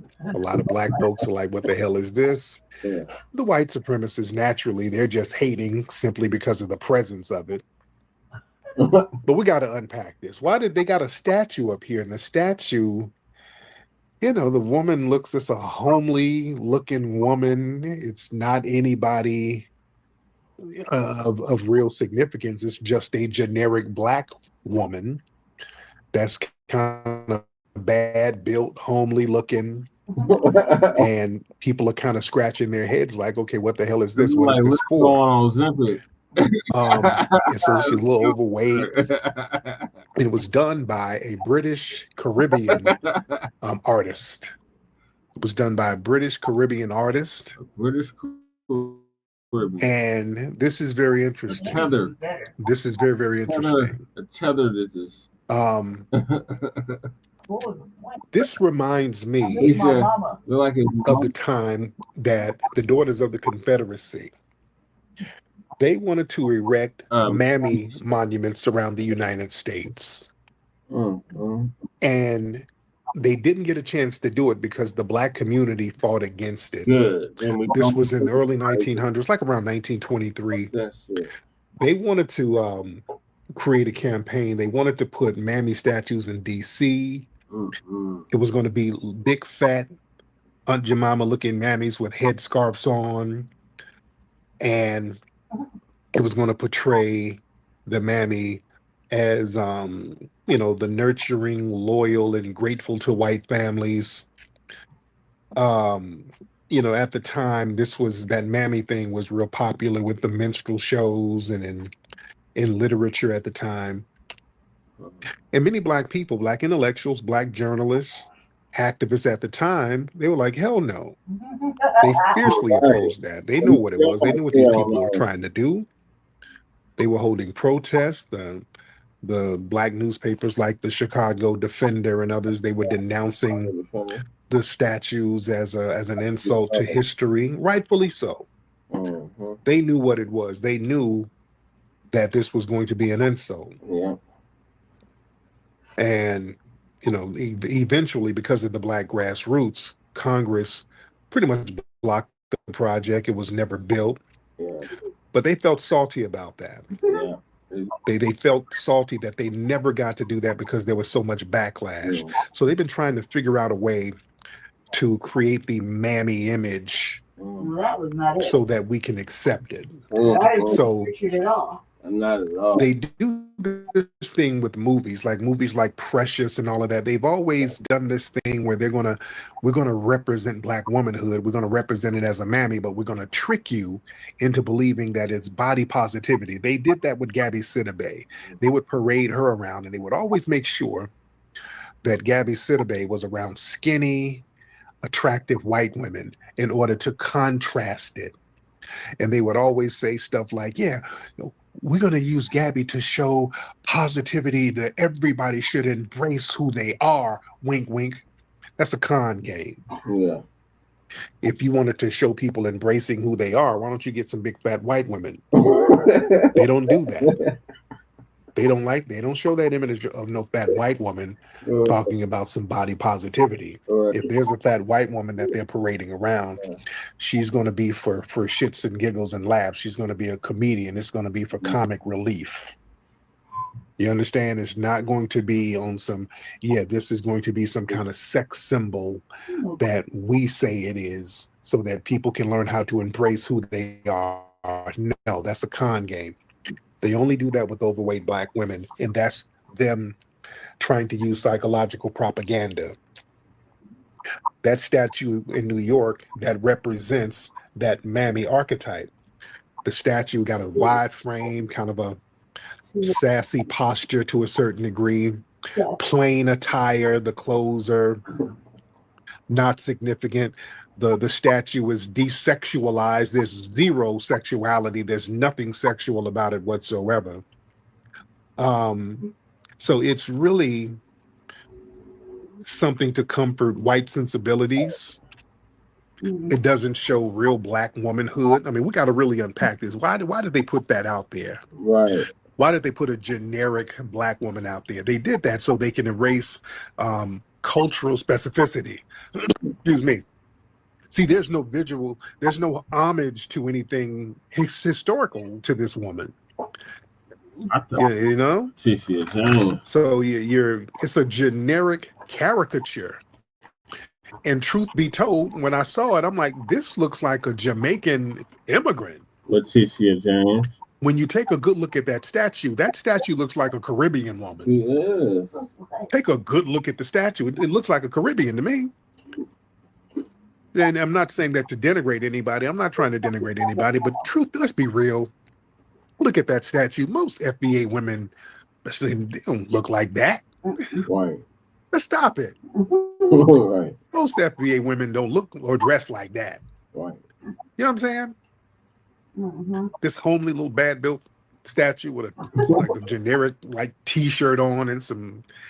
Yeah, no. Excuse me. That doesn't represent black womanhood. So who commissioned this thing? Right. It had to be some kind of white committee for this thing to be in Times Square. Some type of white committee commissioned this thing. I want to know who commissioned it. And then they get this non-FBA dude to be the artist for it. And then it looks like somebody from his community. Was that deliberate to make it generic so that it could be anybody? You see? We got to really unpack this thing because the statue, it promotes the strong but homely type. You know, the figure appears defiant in the way the statue is standing, but it's styled in a way that downplays beauty. It downplays elegance, regality, nothing. It just mirrors the mammy figure. That's only allowed to be strong if you are unattractive and non-threatening. See, that's the image that white women like. Unattractive, non-threatening black women. And because this thing is so generic, it has no ties to, there's nothing about history connected to this thing. It's too generic, and we don't need no generic statues. We have a rich history where we have a lot of icons that we could put up there. Listen, family. That's right, twin. We have a lot of black women icons that we could have had up there as statues. Nobody was asking for some generic statue. Right. They could have put Ida B. Wells up there. See, they could have put Dr. Francis Cress Welsing up there. If you wanted to make it New York themed, it could have been Afeni Shakur when they had the Panther 21 case up there in New York. It could have been things applicable to New York. Zora Neale Hurston, she's an icon and foundation of Black American culture. She lived in Harlem. Right. Yeah, Madam C.J. Walker. That was somebody. I think she had some stuff going on up there in Harlem with the Harlem Renaissance. There were so many black women that they could have utilized. Billie Holiday, I think she was up there in Harlem. You understand what I'm saying? There's a lot of things that they could have utilized. A lot of black women who they could have portrayed instead of some generic mammy. Right. Right. Hell, you could have put Henrietta Lacks up there. That would be good because that would spark a conversation. See, the reason why they put that generic statue up there because foundational Black American women icons. They were fighting against the system of oppression. And if you put them up there, you would have to address the oppression that they were fighting against. You see what I'm saying? But if you put a generic mammy up there, there's no oppression. There's no conversation of why she's iconic. You see, watch the Jedi mind tricks. If you put a generic figure up there with no backstory, so now we ain't got to point the finger at white supremacy and then challenge that system. These people are not slick, family. Yeah, they put that generic bullshit up there for a reason. And it's not a good look. Because it's designed to be apolitical. Yeah, the statue doesn't carry no symbolisms of struggle, triumph, protest. It's just a sanitized, neutral mammy figure.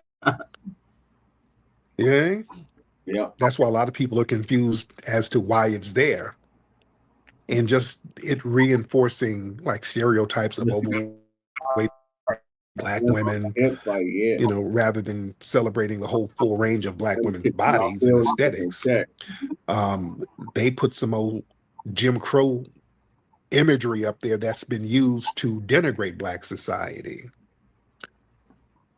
And they erase the femininity and the beauty from it. So there's no real grace. It's not dressed any spectacular type of way. To say that that's a Black woman, Black women dress fly. Right. Black women generally, foundational Black American women are stylish, especially up there in New York. Right. Foundational Black American women created a lot of styles and trends that everybody emulates. This is why putting some damn generic ass mammy caricature up there, dressed like she got on some Family Dollar outfit. No, that's a damn insult. That's a goddamn insult. That doesn't represent Black American womanhood. Now, some immigrant women kind of dress like that, because then I'm not saying that to denigrate immigrant women. Immigrant women, a lot of times they come over and they don't have, their resources are kind of meager, so they kind of have to dress down. And I'm not saying that to denigrate, but again, that statue gives me Bammy vibes. Happy Mother's Day to the mothers, if there's any mothers. I'm getting Bammy vibes from that statue. You know, we don't need a day to celebrate our family members. And the thing is, celebrating an anonymous figure over historic icons, that's disrespectful. That's very disrespectful. And this artist being a non-FBA Caribbean dude, this is like a pattern where they get non-FBA creatives. They choose these people to reinterpret Black American identity. You understand? I don't like other people trying to do things and saying, hey, this is Black American culture right here. You ain't even a Black American, a foundational Black American.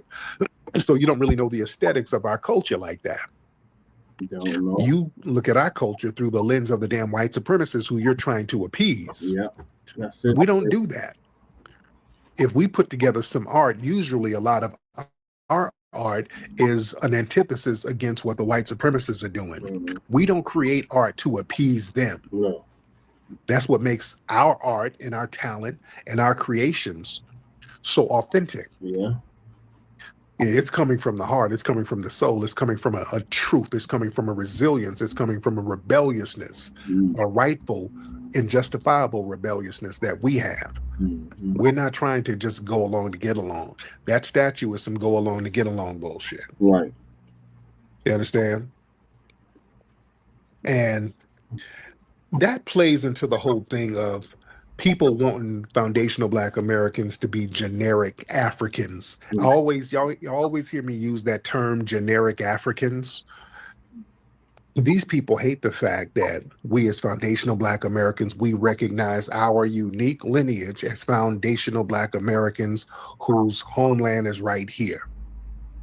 We are not generic Africans. We don't do that African American stuff. We don't do that. And that statue is an extension of erasing our lineage and making us generic.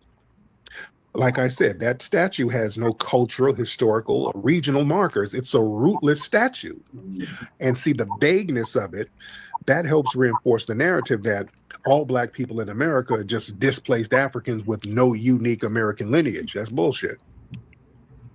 And it denies the ethnogenesis of foundational Black Americans. Yeah. We are a distinct ethnic group. We were forged through slavery, resistance, survival on American soil. So them getting some fictional, nameless Black figure, that lumps us into a Pan-African identity. You know, that denies us our unique formation as a people. Yep. And see, listen, and I always say, we are not one big Negro. That statue makes Black identity this one big homogenous generic ball of Negro. Yeah, we're not. And I don't like this shit where you're putting placeholders in the place of real icons. Foundational Black Americans, we have some real icons that could have been utilized. And that statue, making it vague with no backstory, that avoids confronting slavery, Jim Crow, civil rights, redlining, all of these things that basically erase the FBA struggle. And when you do that, it makes it easier to ignore and then manipulate it. So yeah, I'm not with those kind of games at all. And that's, again, that statue just gives me Tether vibes. Yeah. See, having a non-specific, quote, black statue, it can be co-opted by anybody claiming blackness. So that opens the door for African and Caribbean immigrants to kind of step into FBA symbolisms that blurs the line between them and our unique ethnic group. Yeah. And again, the white supremacists, you know, they're upset about it, but not why we're upset about it. Well, I won't even say upset. We're just not feeling it, you know, because again, it's a de-ethnicized image, a fictional black figure in one of the most visible places on earth in Times Square.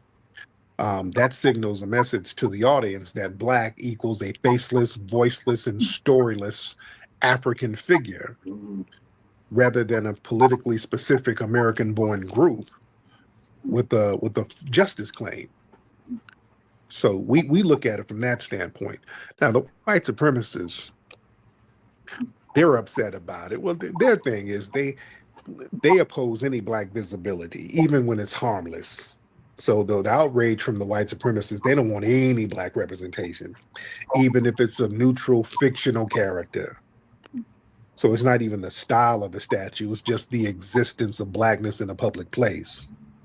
See, their racism, we don't like the substance of the statue. I don't mind a statue, just make it a statue with a real history. We got sisters who got real history. Their racism is triggered by presence, not history. So if it was Maya Angelou or Harriet Tubman, white supremacists, they'll still be complaining. Let's be real. Whoever black you put up there, they'd still complain.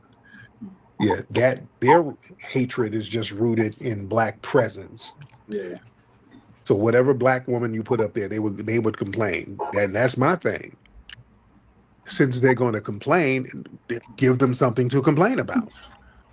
You understand? Don't give them some generic bullshit. They're going to complain about it, and we got to stand behind and defend something generic. I don't want to defend anything generic. If I'm going to defend black womanhood, I want it to be a real black woman. Right. Especially a foundational black American woman. That's right. So then we can have a conversation as to why we're defending her. See?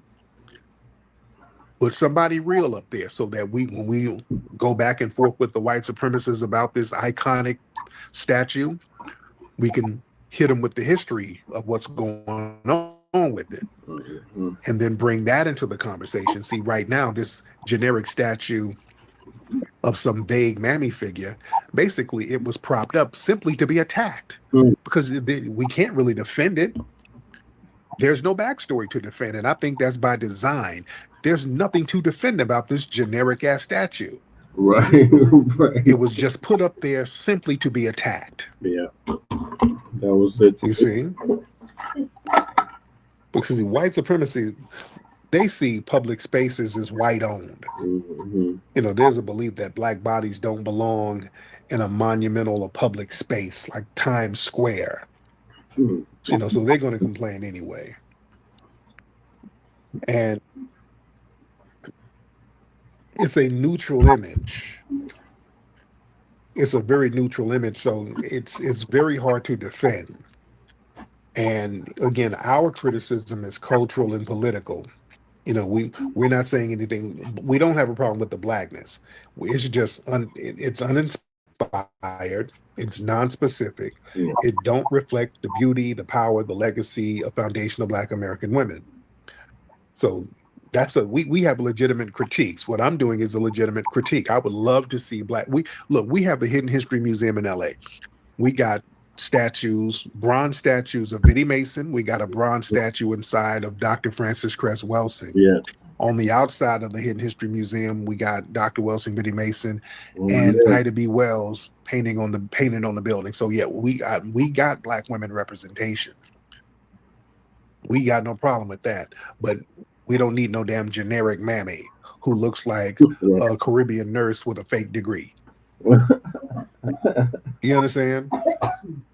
You might as well get some icons. Get a Dr. Welsing statue out there. That's what you need. Let's get a real conversation going. Get it. And you can't say they're going to get mad. Oh, we can't do that. They're going to get mad. They're mad at a damn generic statue. Right. So give them something to really fear. If racists are going to get mad and protest any Black statue, then we should demand that representation be of real FBA heroes. Right. People who inspire pride and resistance. Man, that's my thing. That's why I go hard in the paint like I do, family. Hard. We can't be sitting up here trying to appease these people because they're going to get mad at you and turn on you anyway. We better learn how to not play that game, ladies and gentlemen. Better learn. Speaking of that, see, that reminds me of our brother Smokey Robinson. Now, we see what Smokey Robinson is going through. Oh, man. This is an example of what I'm saying. We try to appease other groups and bring other groups in and kind of create safety pads for all these other groups for them to turn on our asses. Now, Smokey Robinson, he stood on some lineage business. He liked to say, yeah, I'm not African, I'm a Black American, I'm an American, and we love that. We love that. Smokey knows how to stand on lineage business. Mm-hmm. But remember, this is a misstep our good brother Smokey made. Y'all remember a couple of years ago when there was a Motown tribute at one of those award shows?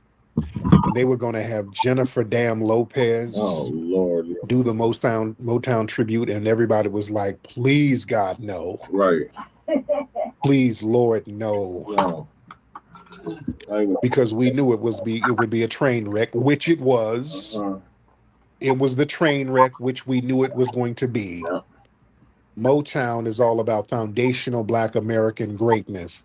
A Puerto Rican with no vocal tone to save her life, and no disrespect to Jennifer Lopez.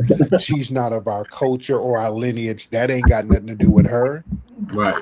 Having her on there, that was some All Lives Matter Black and Brown coalition where we're latching them onto our legacy. Yeah. They don't let Black artists get up there to the Latin music award shows and start singing Latin songs. No, hell no. And unfortunately, they had Smokey Robinson co-signing having Jennifer Lopez up there. Unfortunately, that was a misstep on our brother. He was like, oh yeah, she should do it. Oh yeah, dance for everybody. Yeah, we can have the Latina come up there. Yeah. Oh yeah, Jennifer can do it. So they had him co-sign, so he had to put the stamp on it. They had Smokey put the stamp on that Latina tragedy of tribute. And look at the irony. He's up here giving a safety net and a lifeline to the Latinas. And right now, a group of Latinas are suing him with some allegedly bogus charges. See the irony? That's why we can't be out here caping for everybody, man. There's not going to be no reciprocal respect back. We sit up here caping for these people, and all they do is turn on us all the time. So we got to learn. This is why, man, the delineation. This is why I'm so big on delineation, because we done enough, and we've done so many things and rolled out the red carpet and helped so many groups, and we get repaid with straight up and down disrespect. You see? But with that statue, see, we want monuments, not mockery. We're going to immortalize something in bronze. It has to be something with dignity, accuracy, purpose. Yeah? That's a mockery, that statue. Right. And that statue becomes a shield for anti-Black institutions. See, white institutions, they use vague, generic statues as symbolic shields to say, hey, look, we're inclusive. Yeah, look, We got everybody. We got a black statue, so don't say that we're not diverse and ethnically inclusive. So that's the DEI program right there. Instead of having real representation, they put some genetic bullshit up there and then mark that down on the minority coalition banner.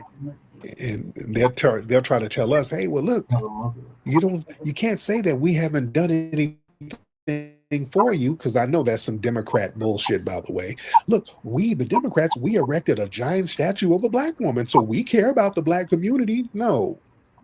See, they're trying to put that up to mark off on the Democrat bucket list of why we should vote for their asses. No, we better understand an insult when we see it. That's a damn insult. Straight up and down. But yeah, they could have had, there's so many sisters up there they could have had. Right. They could have had Sarah Rector. That was a black girl who got finessed out of her money in Oklahoma. There's so many people. So many. But let me chop up with the family. Let me get my sister Brooke in here. Let's get Brooke. Sister Brooke, hop on in. Sister Brooke, are you in the building, dear? Miss Brooke, are you in the building? How are you? Oh, I can barely hear you, dear. How about now? Is that better? It's still a little janky. Hold on. Let me get it down, because it's a horrible feedback on it. I don't know what that is. I'm gonna have you call back there. Stevens, what's up, brother? Hey, Tariq. Yeah, man, just talking about Smokey, what happened to him trying to help out these illegals, and they turn on him. I mean, the whole Motown, asset that we had as a country, like, that's when I think of diversity, was Motown, like the Supreme, Stevie Wonder, Marvin Gaye, people like that. Now diversity is transgenders, freaks from Haiti, gangbangers from Venezuela. And this part of our history, I mean, this was an actual asset to the United States government as a soft power throughout the world. Motown, these type of things are just pushed under the cover, and they act like they never existed now, and it's disgusting. Yeah, man, it's horrible.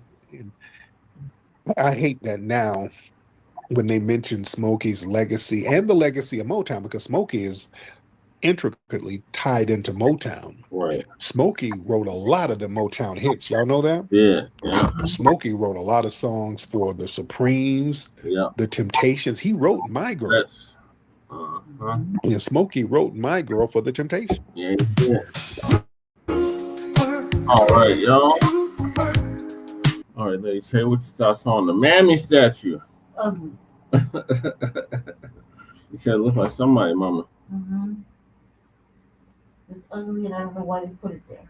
Yeah. You can't wait till it leaves. Well, the supporters got to sound off, so we're going to hear from them next. The supporters of the statue, they had something to say.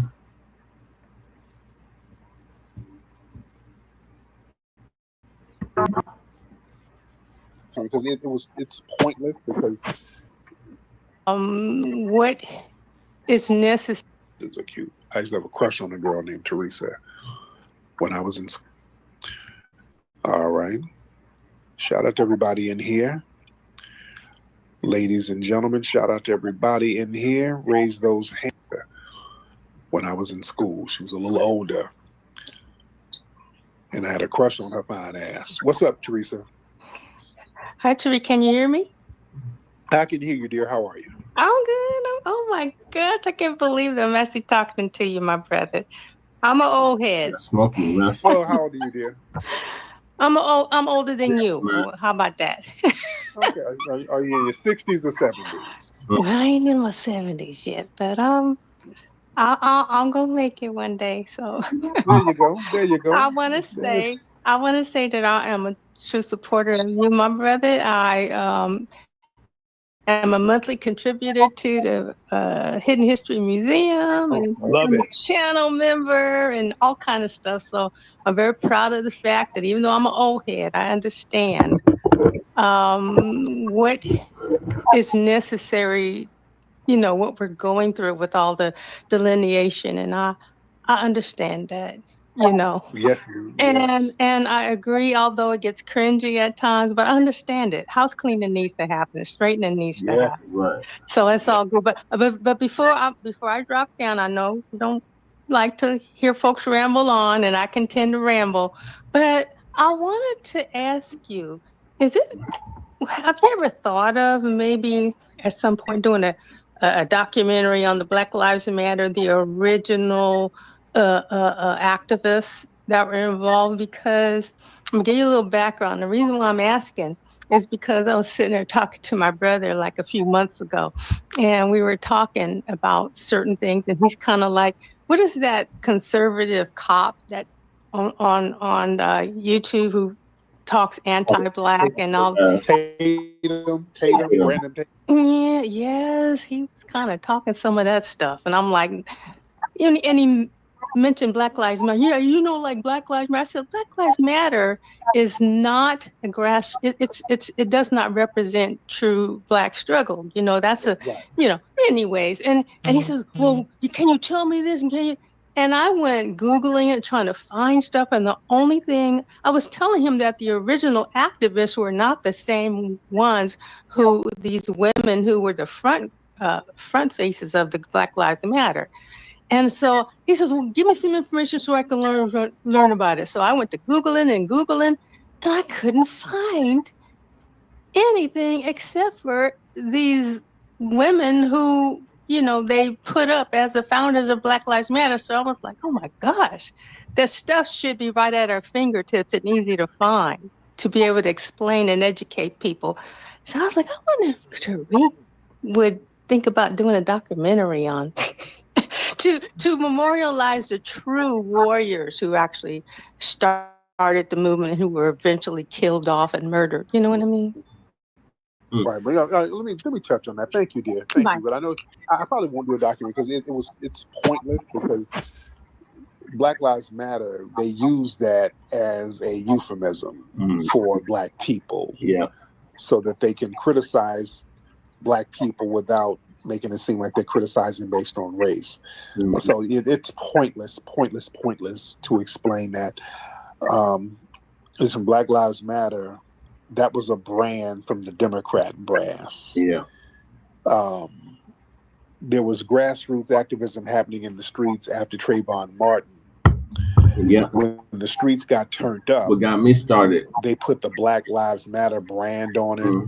And with that brand that came from the top brass at the Democrats, then they start creating leaders of the brand, people who were not grassroots at all. None of those women, nobody knew who they were. Wow. They were not grassroots at all. And it really got popping heavy during the Mike Brown situation in Ferguson. Yeah, I've been to Ferguson. That's when they started sending those quote unquote Black Lives Matter activists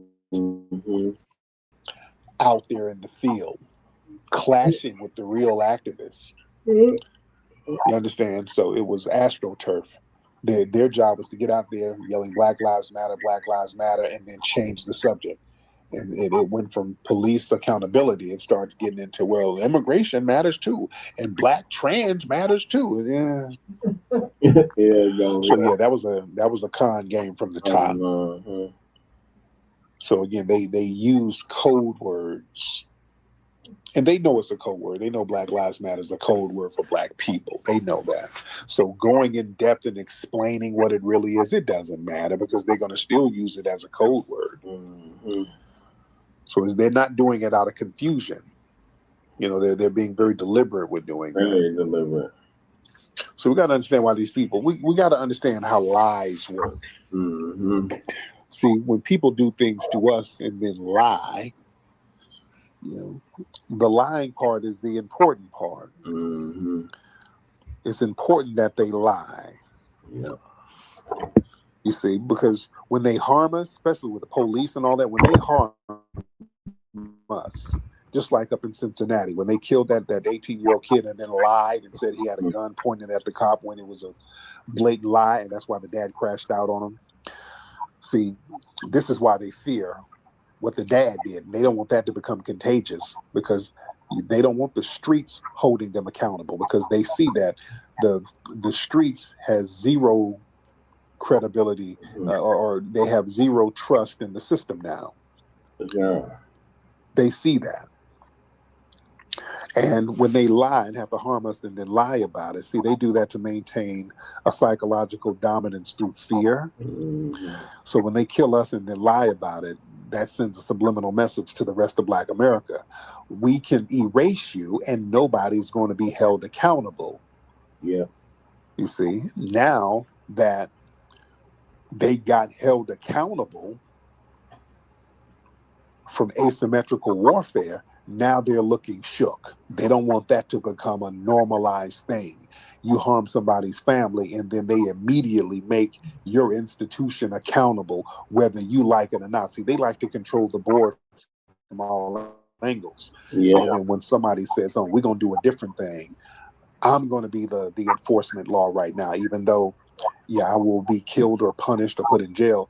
I'm going to still do it. See, when they see that people get rid of their fear of jail and their fear of death, it is a wrap for them. Mm-hmm. When people get rid of their fear of jail and the fear of death, it is a wrap for the empire. Mm-hmm. That's the same thing that happened in Haiti. When those Haitians, the minute they stopped fearing death, that's when it became a problem for the French. Yeah. Because see, the only thing they could do is scare you with death. And yeah, if you harm us, boy, we're gonna torture you, we're gonna do this, we're gonna kill you in these egregious ways. So they would try to use mind tricks. The Haitians, they tapped into their spiritual center and said, you know what? Death ain't so bad if I'm doing it for an honorable reason. Yeah. That's when they became dangerous, and that's when they won. Yep. That's when they won against the French, which was the most powerful military unit in the world at the time. When they got rid of that fear of death, they became a problem. Yeah. They started lighting them damn white supremacists up. They sure did. But again, when they lie, they have to justify systemic violence as law and order. See, lying about killing us, that allows them to masquerade as public safety. Like, yeah, we're doing this for the good of the public. So the ends justify the means. And they have to lie about why they're doing this stuff so that they can keep the legal system from being exposed as being complicit. So they got to cover up lies, cover up things very early. They got to cover things up extremely early and make their lies very bold and put them out there very quickly. And also they have to blame the victims and reinforce stereotypes. They always say, well, yeah, the black person, they died because they were on drugs. Yeah, the black person, they died because they were the ones who pointed the gun. Yeah, the black person who died, well, yeah, they were running and they shouldn't have ran. It's always the black person did something that they shouldn't have done. No, you shouldn't have shot them. And going back to the Cincinnati case, truth be told, I'm hearing stories that the car wasn't really stolen. I don't know how true this is. I'm hearing a lot of conflicting stories, but from what I'm hearing, the car wasn't stolen. I think the car was repossessed or something. This is what I'm hearing. That's one narrative that's out there, because I think the car was behind on payments. This is what I'm hearing from some circles. And a lot of times when a car is behind on payments in certain states, they'll say that the car is stolen. Yeah. You see, this is what I'm hearing. I don't know the legitimacy of it, but I've heard this narrative from some people. So it's some deep stuff, man. It's some real deep stuff out here. Let me get some more calls. Let me get some more calls in here. I see Teddy the Tether in here. What's up, Teddy the Tether? Yeah, Teddy the Tether. I don't really want to hear you right now. I don't want to hear Tether babble. I don't want to hear that. Let me see. Let's get a couple more folks. Okay, yes. I don't want it to get too late. How many folks in here? Well, we got a lot of people in here. Shout out to everybody in here. Raise those hands. Raise those hands. Let's get DJ Genesis. DJ Genesis, hop on in, DJ Genesis. We'll get DJ Genesis, then we'll get Paul in the building. DJ Genesis, what's up, dear? In the statue, you know, I've been to Belgium and I've seen statues of little boys peeing into fountains and all kind of wild stuff. And for us to sit up there and get mad because there's like this lady probably waiting for the bus or whatever she doing, and with her little boots on, work boots, about to go to like the Walmart or like the Amazon to go to work. We want to get mad at her because she's overweight. But if you go to other countries, it's all kind of wild, small, peen, white dude statues that we get to look at. We got to look at those. So I think we need to stop like getting mad about this, like this black woman that she's a little overweight, okay, and stop it. It's gonna be gone June 17th. We need to just relax and let this guy live. You know what I'm saying? He's a great artist. But the thing is, I don't even think it's about his being overweight. It's generic, and we don't need a generic statue. We got real icons out here, and the overweight thing isn't a problem. That's what most people are talking about. No, it's just, that's one of the things. It's just some random generic woman who's overweight and there's no backstory to her. It's really a stereotype. It's a mammy. So that's the issue. But I think she's a worker. If you look at her boots, she got on work boots. If you look at her, she waiting on the bus. Some people say she's a single mom. People want to make the worst thing. She got no man. She ain't, her husband ain't there. She ain't take care of her kid. I mean, the whole narrative behind this is grown so terrible. Like, what they do that. Yeah, people, it's legit because we got real icons that you can make a statue to or a statue for. Yeah, now you go over to these other countries, they got weird stuff with kids' penises. That's their culture. You know, that's their culture. They do weird shit like that. Yeah. We got legitimate icons, and if we're going to have these people upset with the black presence of a black statue, I would rather for it to be a reason why they're upset so that we can back it up with some history and some scholarship. Have a damn statue of Afeni Shakur or somebody. We got too many icons that we can have a real discussion about rather than have a statue up there just for the sole purpose of mocking and ridicule. That's really what it's for. But hold on, the guy that made the statue is from like the UK, so this could be somebody that's a real person. No, it could be his auntie, somebody, and they're just talking bad about that's what I'm saying. That his family's from the UK and from Jamaica. So that's what I'm saying. It looks like an immigrant. That statue looks like an immigrant woman. So yeah, that's why I don't like that generic shit. And then it gets chopped up as being Black American. No, we have more deep, nuanced icons than just some random, homely, bad built statue. But hold on, here's the question though. You don't think it's an actually good depiction? Like he did some really good work on the braids. Like, I mean, I imagine like the person that made this, he had other statues. I'm not sure if you know this. It's several other statues that he had. There's a black man, a woman holding a baby. Like there's like about 5 other more statues he had. But he chose this one. I think he knew what he was doing when he chose this one.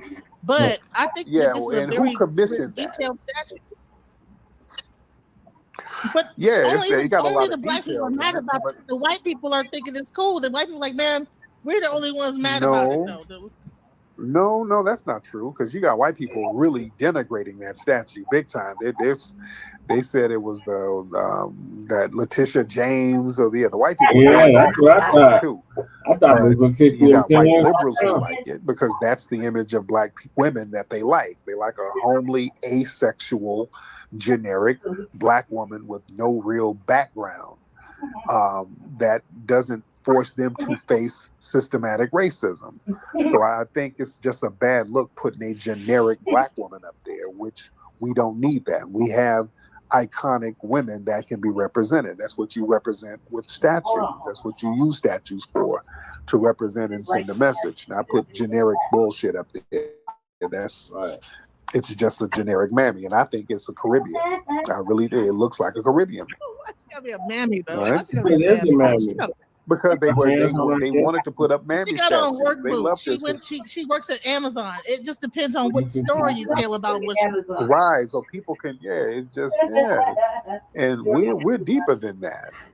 That's not anything to idolize. I mean, not to denigrate people, not to denigrate people who are working regular jobs or whatever. But if we're going to put up a statue, that's something to aspire to. That should give people something to look up to and have an aspiration for, in my opinion.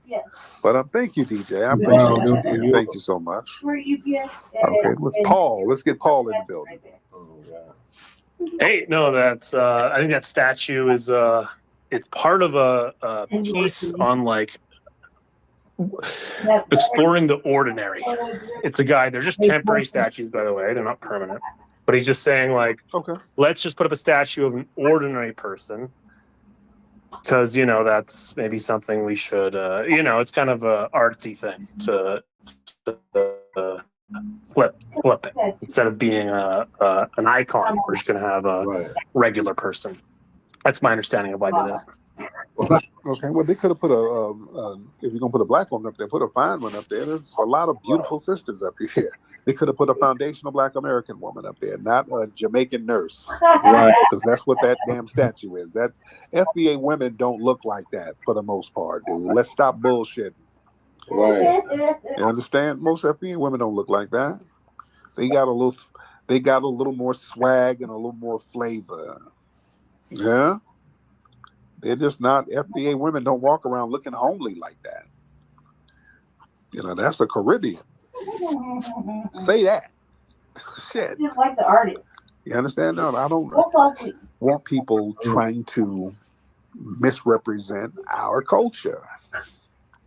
Nikki, what's up, Nikki? Let me get Nikki in here. Nikki the God. What's up, Nikki?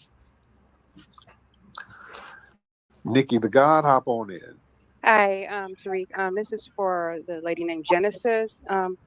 First of all, it's being said that the woman is Nigerian. I just put this up in your Jumbotron. This lady right here is claiming to have posed for this picture.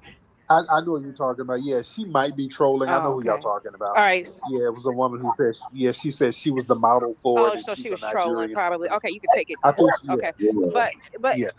But for Genesis, though, if there's really, with all due respect to Genesis, it ain't nothing personal, but they can go over there and they can post this model up in their country if they want. We don't want this here. They can go put this up in Jamaica. They can go put this up in Nigeria. They can go put this up someplace else. They can go put this up in the UK. We don't want this here. And that's all I have to say. Yeah. Right. I mean, this people saying, y'all get mad. We didn't ask for that. We didn't ask for no generic Caribbean nurse. We we didn't ask for that from a Caribbean British artist. We didn't ask for that. Yeah. Say, hey, look at what I did. Hey, ain't it? No, I don't know. We got our statues. Look, if y'all want to see some statues, y'all come down to the Hidden History Museum in LA. We got a statue of Biddy Mason and a backstory on her, who was one of the wealthiest women in Los Angeles in the 1800s. And we got a bronze statue, or a bust, not a full statue, but a bronze bust of the great Dr. Francis Cress Welsing, one of the best, greatest, most beloved scholar warriors in the medical industry, in the psychiatrist industry. You see? So we know how to create busts and monuments for our icons. Yeah, I'm not going to create a damn generic mammy. For what? So yeah, don't use our culture to do your performative art. No. Like Nikki said, put that shit in your homeland. Knock yourself out. Yeah, we didn't ask for it. Yeah? Let me get my brother Robbie in here. Let's get Robbie Blue in the building. Robbie, hop on, sir. Robbie, hop on. I'm good, man. How are you? Accepted as they will be because they're true vampires. This looks to me like this is low-key some proxy stunt by white feminists to try to like low key bait black women, you know what I'm saying, to get back on the train because they try to put Kamala out there. You know what I mean? It's like they're trying to throw anything at the wall to stick, and they don't understand the grassroots that we've delineated. So in their mind, because they're out of touch with the grassroots, they figure as long as we do some symbolism, and long as we can still keep, black women out there some kind of way, they're gonna come back because this is our way of showing that we have support. But they don't understand that we're rocking together as FBA with all of these high profile cases and things going on. We're really dealing with systematic white supremacy in real time. So it just seems to me like it's a cowardly, half-heartedly, they didn't think it out. They're still stuck, 40 years ago, thinking that as long as they can just put some bait out there, they can play divide and conquer and get black women, to jump back on the Democratic bandwagon. What do you think? I'll lay my plus. Yeah.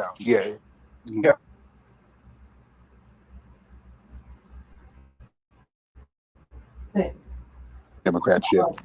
They're going to turn around and be like, "Hey, look at what we did. We had we see you and we hear you." While the Republicans were rolling back civil rights, we created a statue of a black woman. So you need to vote for us. We're Team Black. Black girl magic. So yeah, that's a con game. And we ain't going for that. We didn't ask for that. We're good on it. All right. All right. Let me see. Let me get up out of here, guys, before it gets too late. It's been real. All right, y'all go to hiddenhistorymuseum.com, make a contribution to the Hidden History Museum. Go to rootworkstyle.com to get the Rootwork deodorant, rootworkstyle.com. I'm up out of here, guys. It's been real. Puppy Akute, Lolo Vuve to the family. Peace. I need some root work, baby, tonight. I need some root work on me tonight.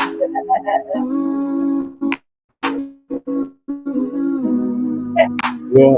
I need some root work, baby, tonight.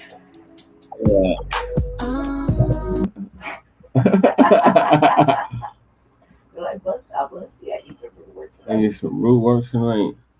All right, lady, say what are your thoughts on the Mammy statue and the supporters, the defenders of it? Why don't they just say they like it and leave it at that? But the other thing is like, with over saying that she was a model for it. I'm like, that's even worse. Yeah. Why would you say that? If everybody keeps saying you ugly. Right. Statue is ugly as hell. Mm-hmm. The thing only has to be up there for like a week.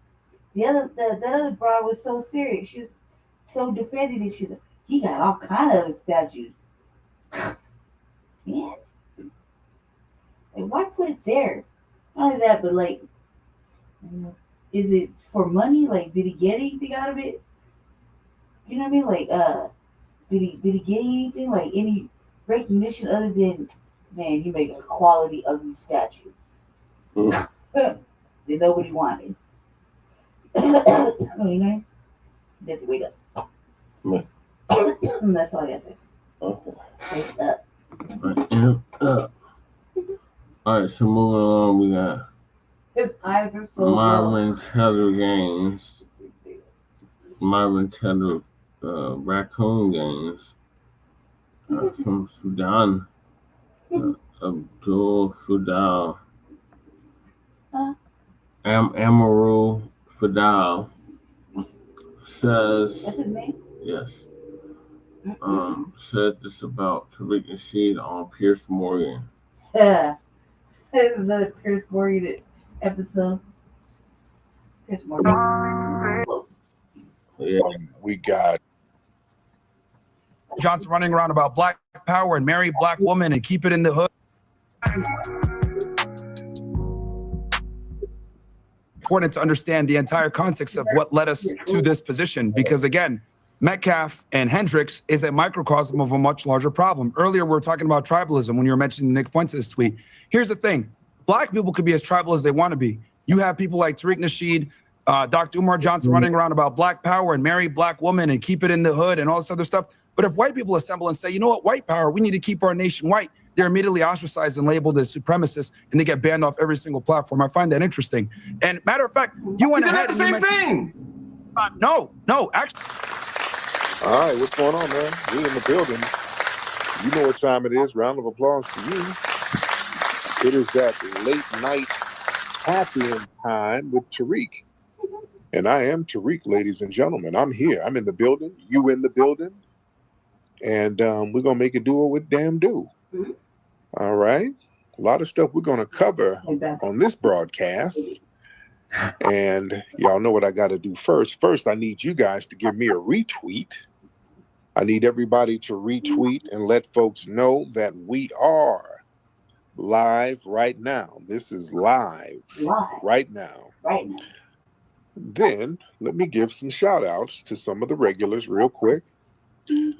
Let's give a shout out to some of the good folks that are constantly in the rooms. I see a lot of new faces here. That's a good thing. All right, let me see. We got Miguel in the building. We got Jones in the building. Big Saint in the building. Boone, 215, Rain Love. We got Cha Cha, TY for NT, The Earth Angel, Brandy 7, Lulu, Israelite, 666, D-Day, Miss Willa. I haven't seen Miss Willa in a minute. Miss Court, I haven't seen you in a minute, dear. We have London in the building. Sunny, Black Lady. We have Brother Kareem, Ice Cold. Let me see, Brother Dashawn, Sweets, Ani Asaru, Miss Skyline. We have Tweety Monroe in the building. Tweety Montgomery, I'm sorry. We got Say JG, Ty Powell, Highland. We got the lovely Trinity in the building. We got Anika in the building.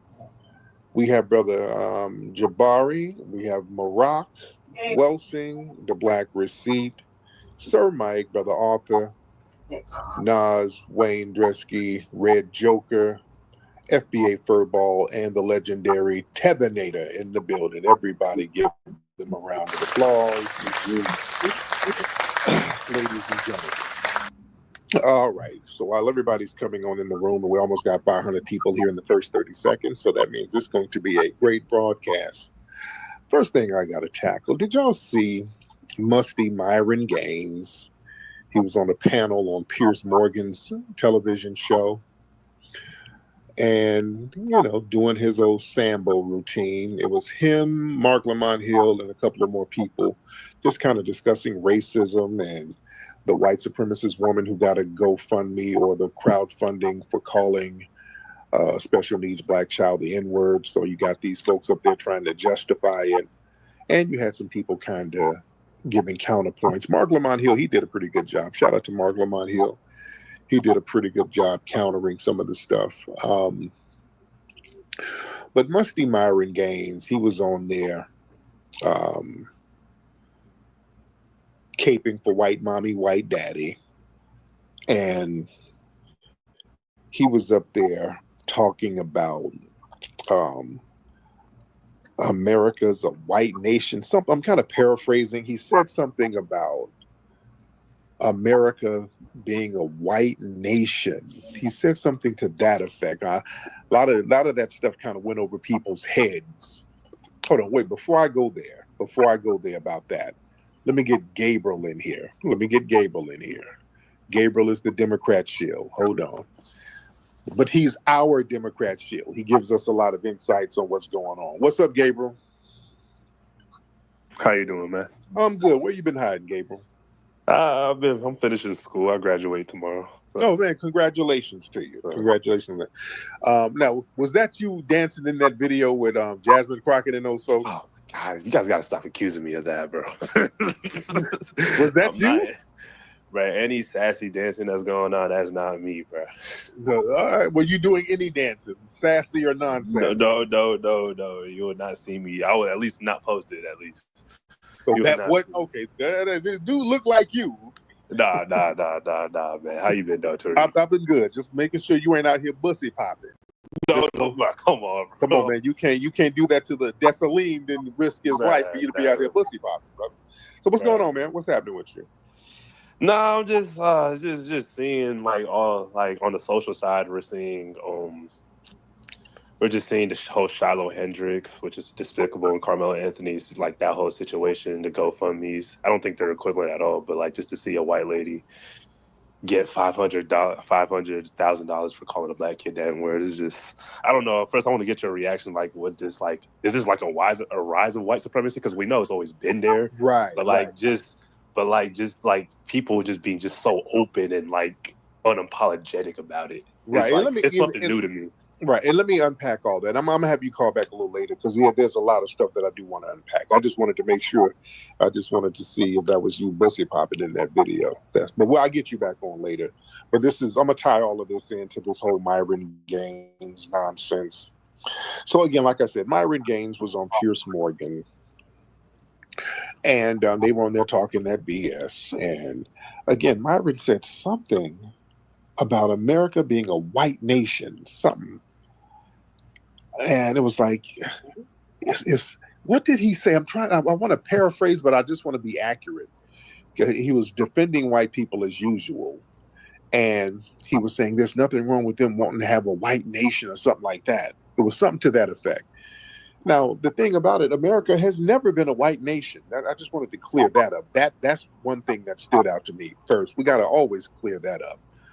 Because a lot of the white supremacists will hop on talking about America was a white nation. America's never, ever been a white nation. Never. When they tried to come over here and start these little all-white colonies, they all failed. Let's just be clear. And I always bring that up. I'm going to keep bringing it up. They never, ever established an all-white anything. They couldn't. They didn't have the wherewithal to do it. We're going to have to be historically accurate. This economy was built by enslaved foundational Black Americans, not white supremacists alone. The wealth and global rise came directly from our labor and our ingenuity. All right? Foundational Black Americans, we have always been the cornerstone of the U.S. economy. The U.S. was never ethnically homogenous. I'm talking from the 1600s onward.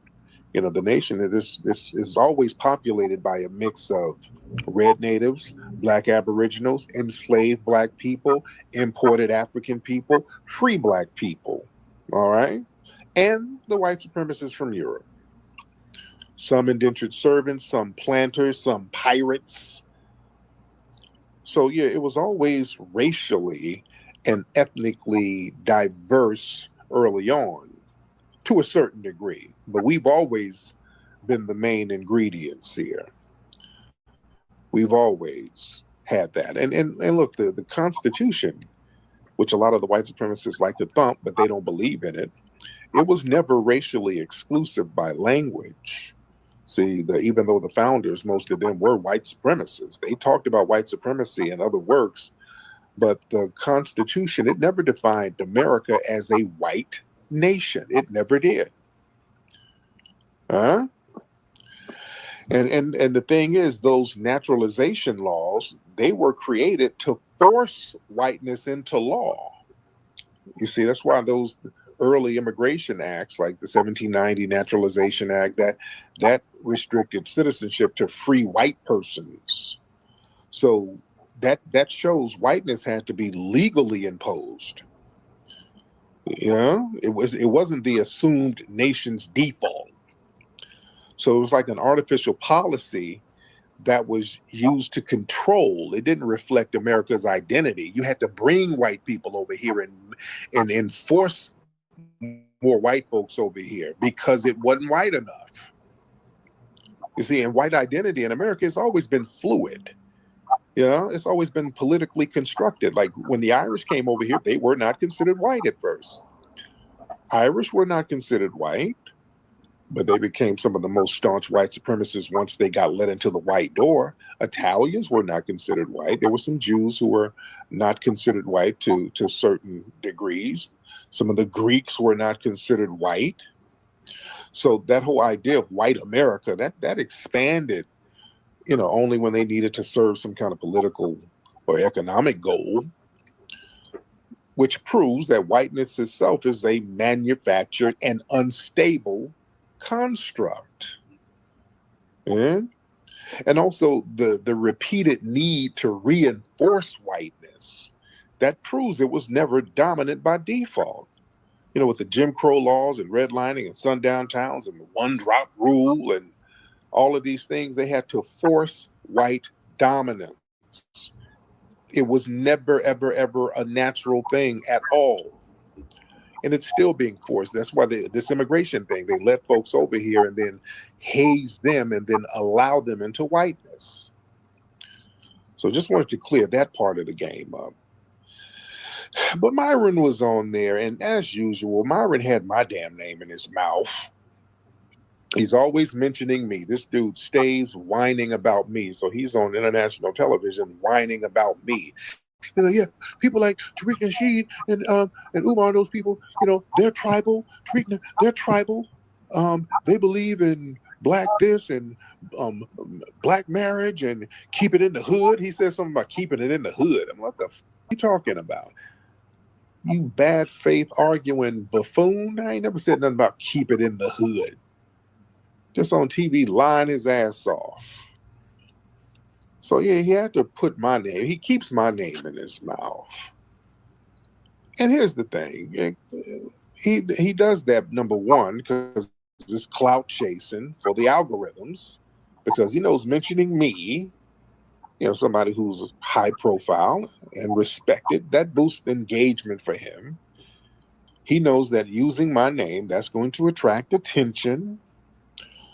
And that triggers discussions that helps his own content go viral. So that little musty tether needs me. I'm like his his dad. He's like a little musty Webster to me. And he's sitting up here talking about I'm tribal, while he makes excuses for the white supremacists doing every and anything. So by saying that I'm tribal, he's trying to create a false equivalency, framing black defense or cultural delineation as just as harmful as white supremacy. It ain't even nowhere near the same context. And he knows that, but he's a flunky. Because he's just appealing to the white supremacists. He's trying to get that injera butter biscuit. And he knows they all do this whole thing when they criticize high profile, very pro-black figures such as myself and a handful of others. That's him trying to send a signal of allegiance to the white supremacists so he can try to position himself as being safe and obedient. And also it's a lot of jealousy and envy with that. I've organically, right, there's no T in organic. I'm sounding like Tyler Perry with that. But organically, I've organically built a powerful, influential base without needing to cater to white platforms. See, that's very rare with the size audience that I can garner, and I don't have to suck up to no damn body. I just be myself.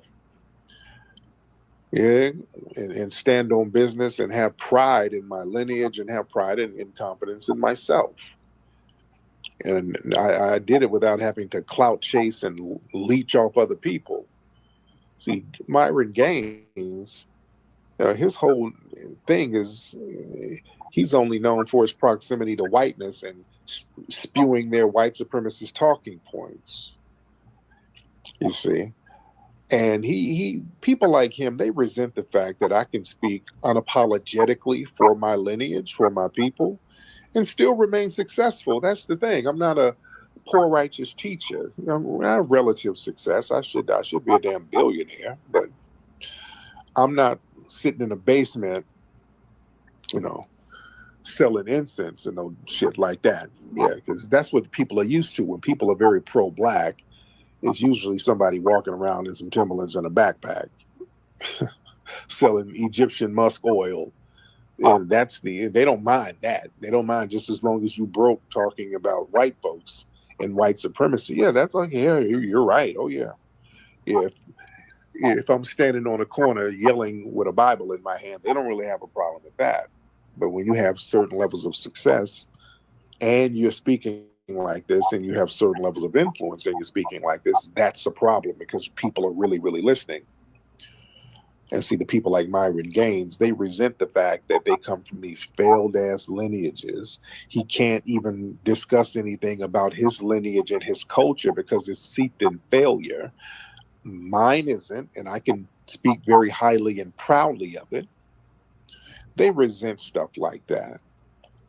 That's why they're always trying to smear foundational Black American lineage. They're always running around here talking about some damn black crime in Chicago. You're not at liberty to talk about no crime over here. It is not as bad as your failed homeland, where y'all over there beating bitches in the head with hyena legs. It ain't that bad. You're not going to come over here and discuss any of that with us while your homeland is janky, toe down, and raggedy. I don't want to hear it. You're not at liberty to do that because it's a bad faith argument anyway. They're not, listen, when the musty Myron Gaines run over here talking about crime in Chicago, these musty ain't saying that to fix it. When Candace Owens is talking about, they ain't saying it to fix it. They're trying to get butter biscuits from the dominant society. They could care less. When we are successful, they hate even harder. That's why they hate on me. I'm talking about the musty Myrons and those people. They always whining about me.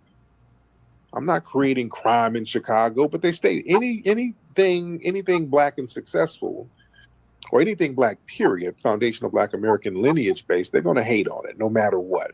It's pointless to even get into those arguments with those folks. You have to shift the argument back on why they're doing what they're doing. You have to bring truth to power, and they're doing it because they have an obsession with approval from white gatekeepers. And they know mentioning me negatively in front of white people like Piers Morgan and some of the other viewers, that's virtue signaling to the white elites. That's him saying, hey, look, I'm very dark skinned, but I'm not like those radical Black Americans. You can trust me. He's always trying to tokenize himself as like being the reasonable Black. Yeah. And there is no reasonable Black in the system of white supremacy. And truth be told, mentioning me, Myron has no relevancy anywhere else.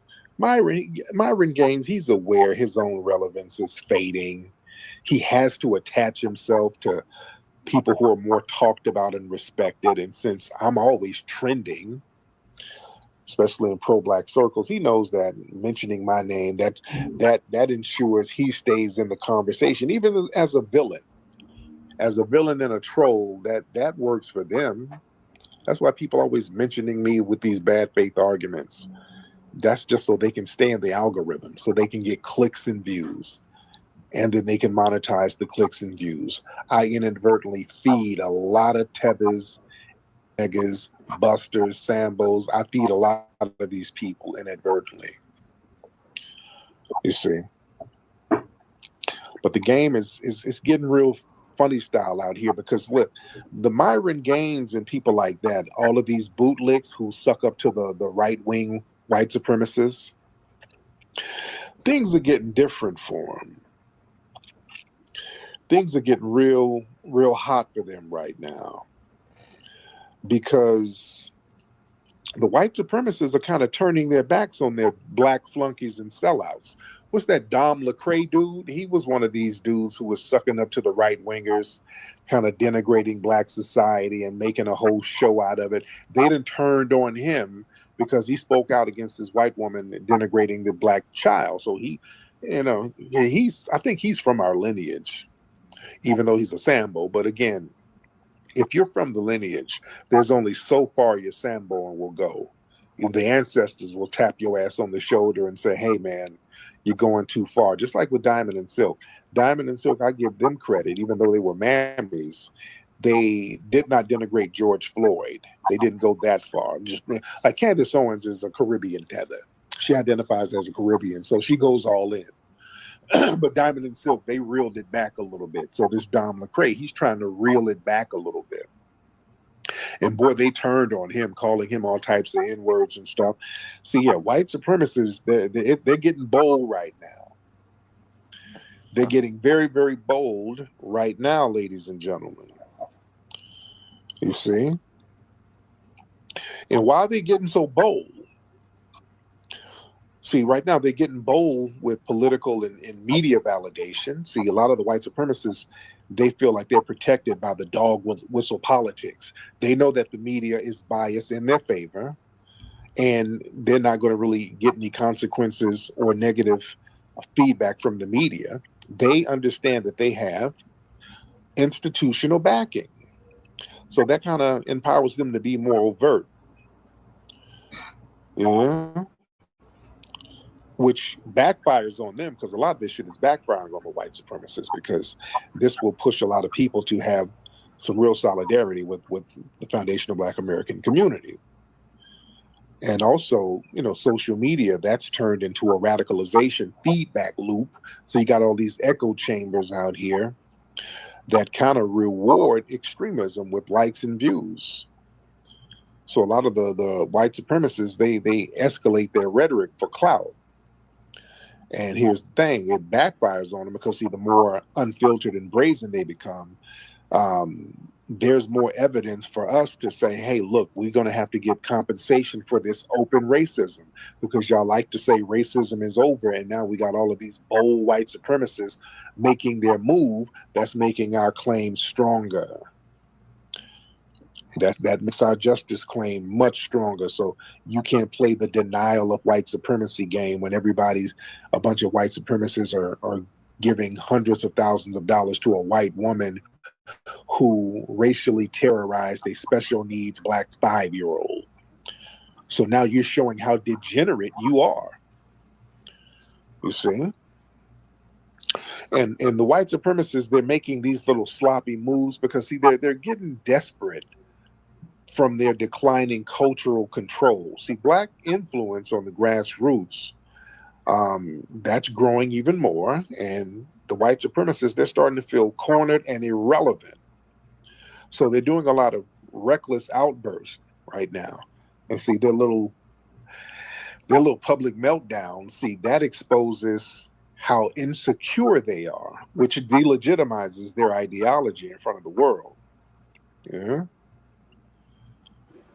And another thing they thought they were going to do was weaponize law enforcement to draw more national attention. See, they use the law enforcement agencies in the court as their personal little security guards, planning false narratives.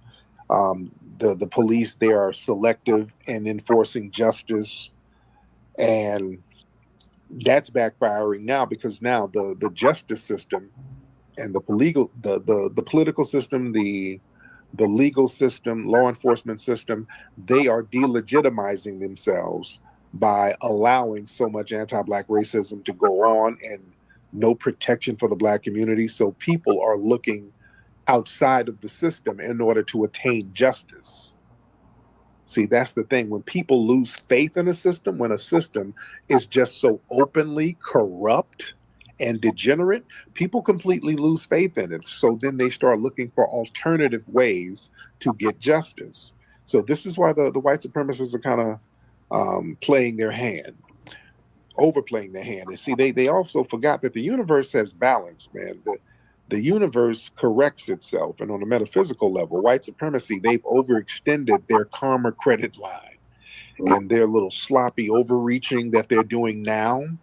They're just making all types of little sloppy moves, which is good, because it's being met with retributive energy. See, Neely Fuller told us this. Hey, man, it's good for the white supremacists to be bold, because that's the only thing that wakes us the hell up. So now we ain't got no damn excuse.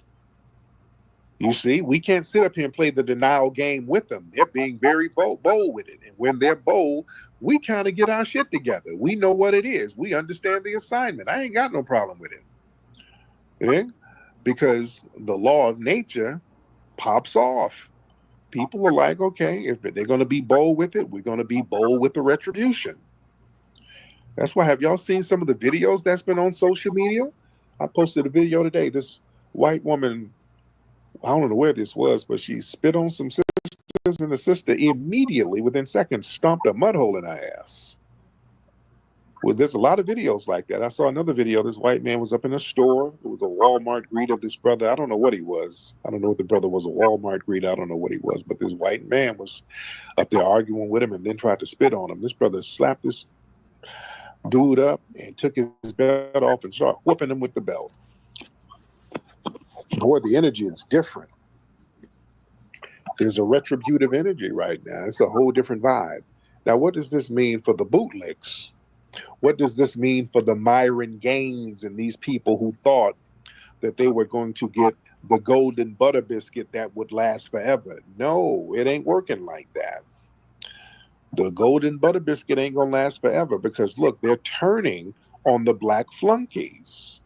Because white supremacists is so bold right now, they're like looking at the black flunkies like, what do I need you for? This is why the Myron Gaines and people like that are buck dancing and samboing even harder, because they know that these white supremacists don't really need them like that. Remember, Myron tried to go, remember like some months ago, he went up in one of them white supremacist spaces and they called him all types of saying N-words, and they were calling him N-words left and right, made him get up out the room.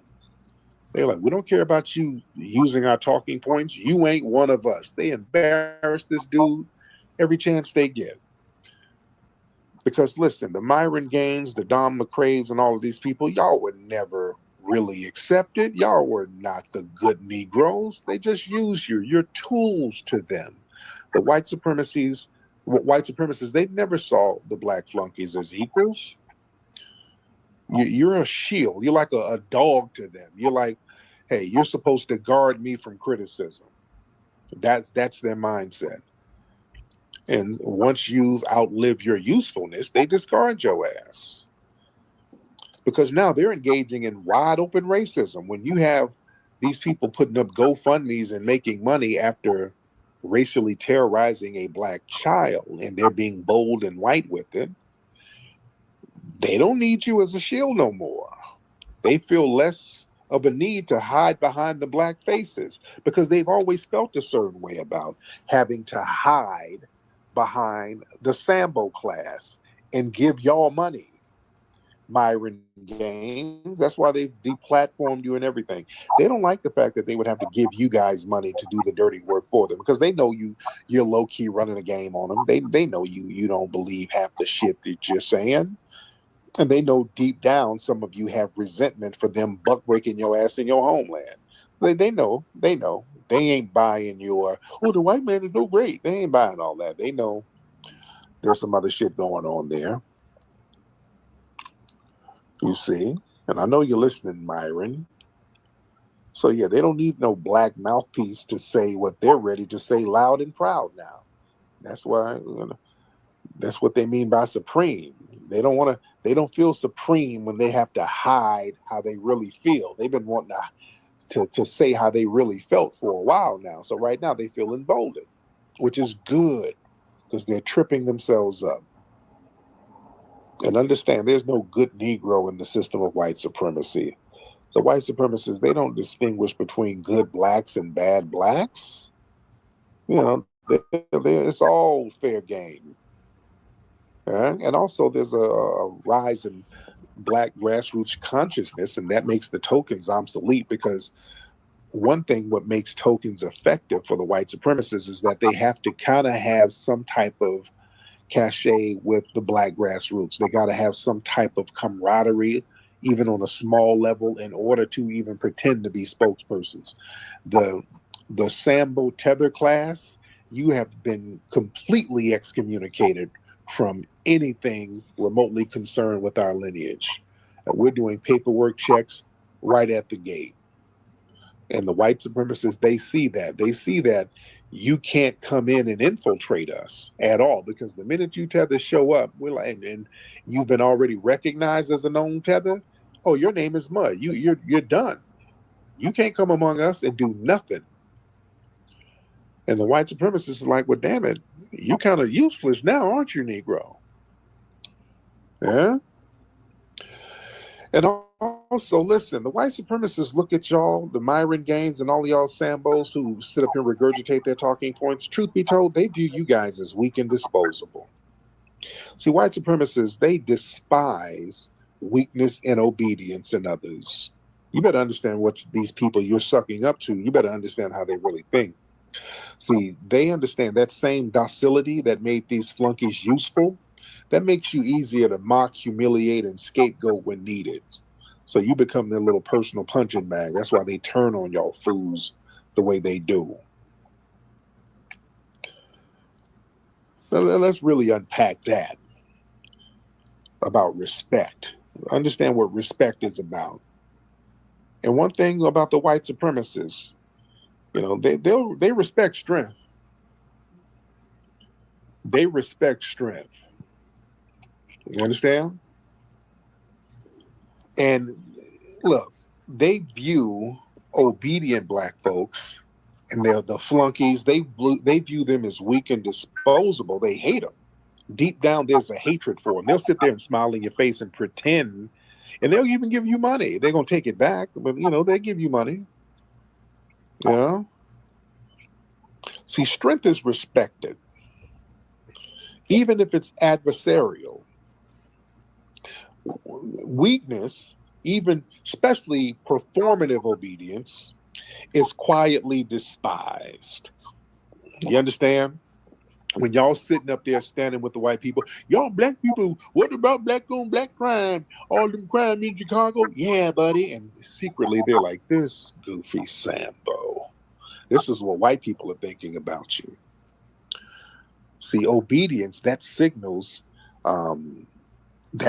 inferiority. When a black person goes out of their way to agree with anti-black talking points, deny racism, and attack other black people on behalf of the white supremacists, they look at you as proving your own subjugation. And the white supremacists, they interpret that as confirmation of their racial hierarchy. And like, okay, so I got me a submissive dog right here. Yeah, any lack of self-respect is contemptible. See, even the white supremacists, they recognize when somebody has no backbone.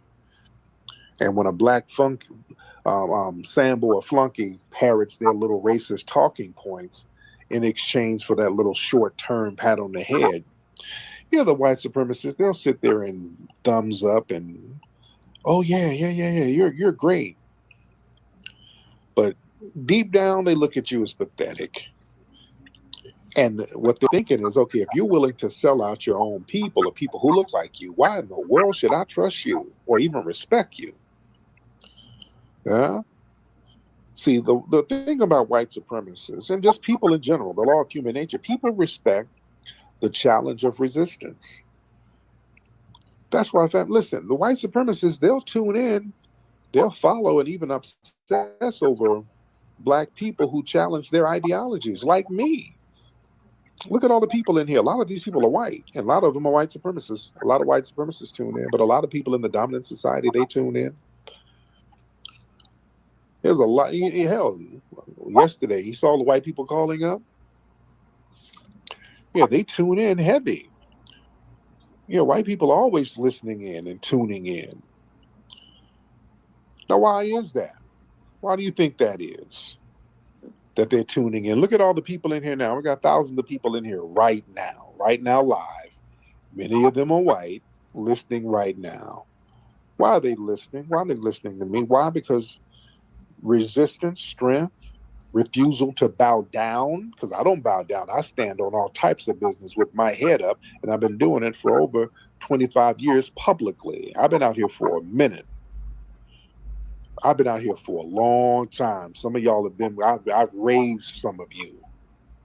You understand? I be forgetting how long I've been in the game. And then I see somebody like, yeah, I was rocking with you when I was 5. I'm like, oh, shit. I mean, grown ass people. I'm like, I've been out here for a minute, man. And you don't have that kind of respect that long being on some bullshit. You only do that by standing on business.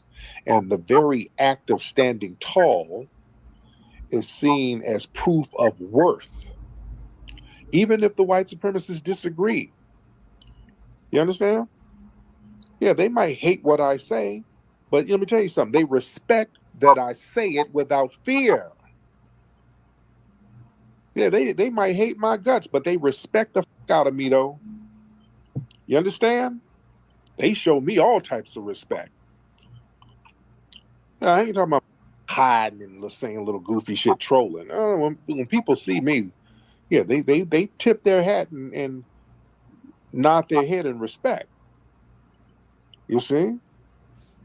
Meanwhile, the flunkies like Myron, who parrot all of their dumbass talking points, yeah, they look at you with mock and amusement. There's no respect there. Yeah, the flunkies are a joke. Until you're a liability. See, once those tokens, when there's no use for you, they're like, you're damaged goods. You know? But strength equals power. Weakness equals tool. And with the white supremacists, power is everything. So even if they despise Black empowerment, they recognize that the people who command power through charisma, influence, strong ideologies, that they must be taken seriously. That's why confident and unapologetic pro-Black people like myself, we trigger rage and fascination. Yeah, people just have to tune in, and they gotta respect it. Because I stand on this shit. That's why the Tethered class, y'all don't get no respect.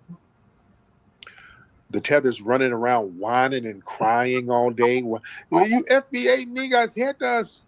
No respect. You don't get no respect. All the people mock you all the time. All that whining and crying. You see? So some real deep shit going on out here. Like Bushmeat Barrister right here. This is a perfect example of a whining tether with bad faith arguments. I'm just using him as an example. Bushmeat, get your ass up in here. What's up, Bushmeat Barrister from Nigeria? Bushmeat? Bushmeat Barrister, are you here or are you delivering an Uber Eats order right now? Bushmeat? All right, I was going to use Bushmeat as an example, but now his phone is janky. All right, Bushmeat Barrister's phone is janky right now.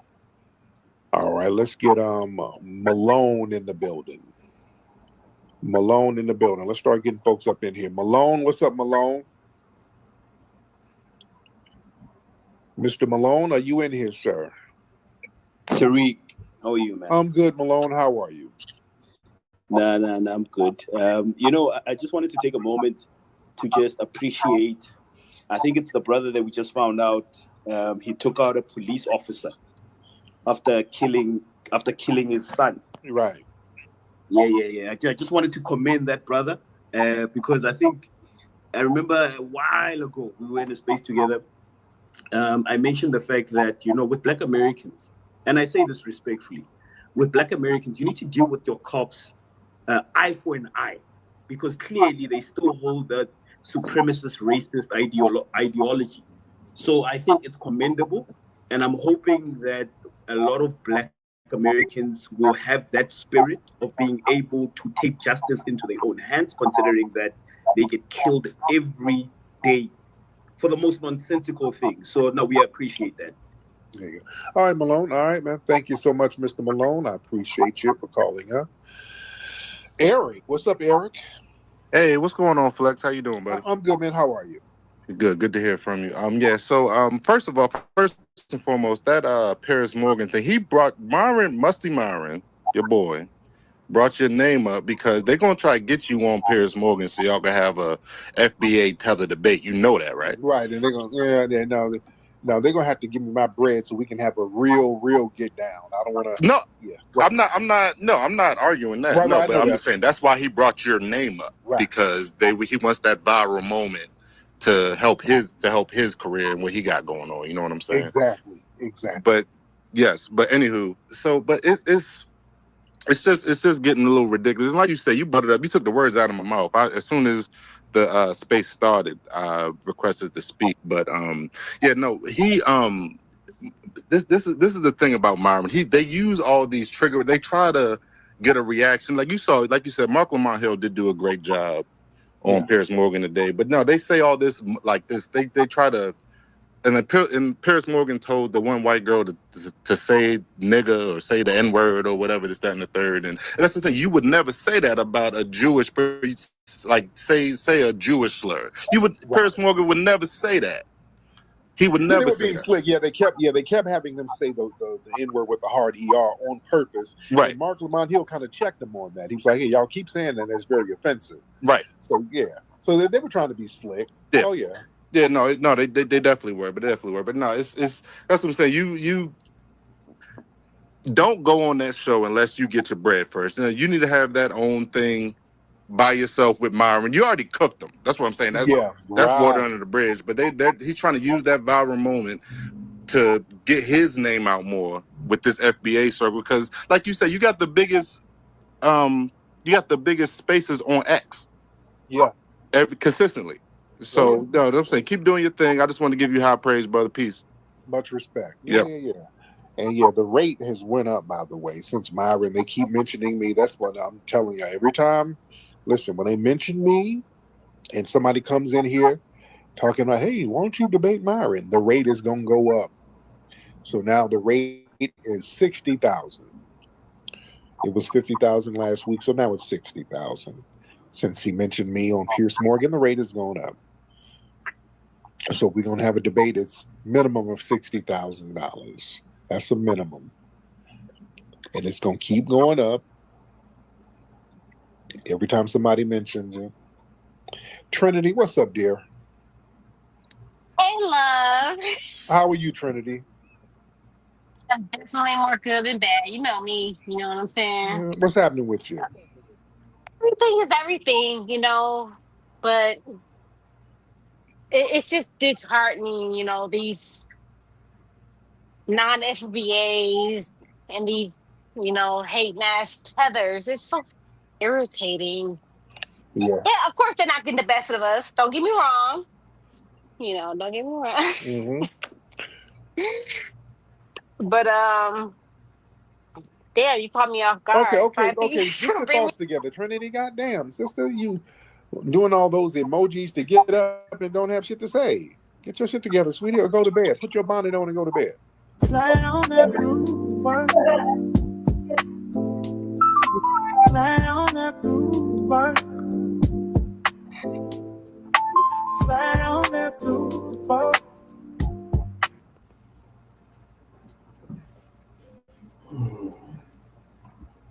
All right, what is that?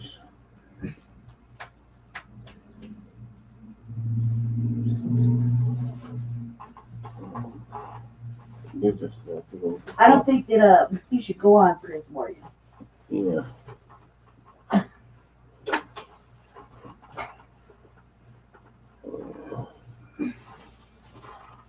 Yeah. Yeah. Did you close it? You tell everybody goodbye? I'm also waiting on you to finish your job. That was it. All right, y'all. So He was asleep the whole time. I did. I think I did that. He was asleep. Snoring away. Yeah.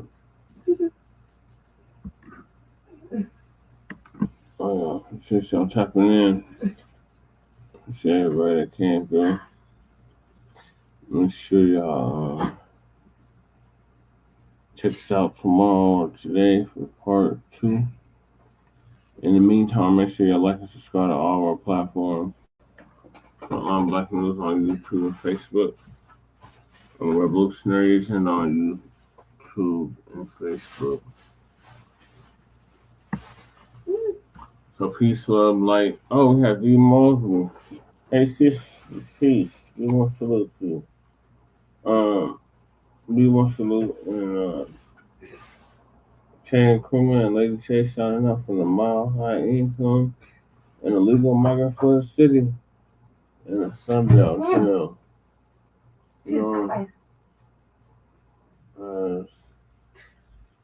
Aurora. Whoa. There she fell.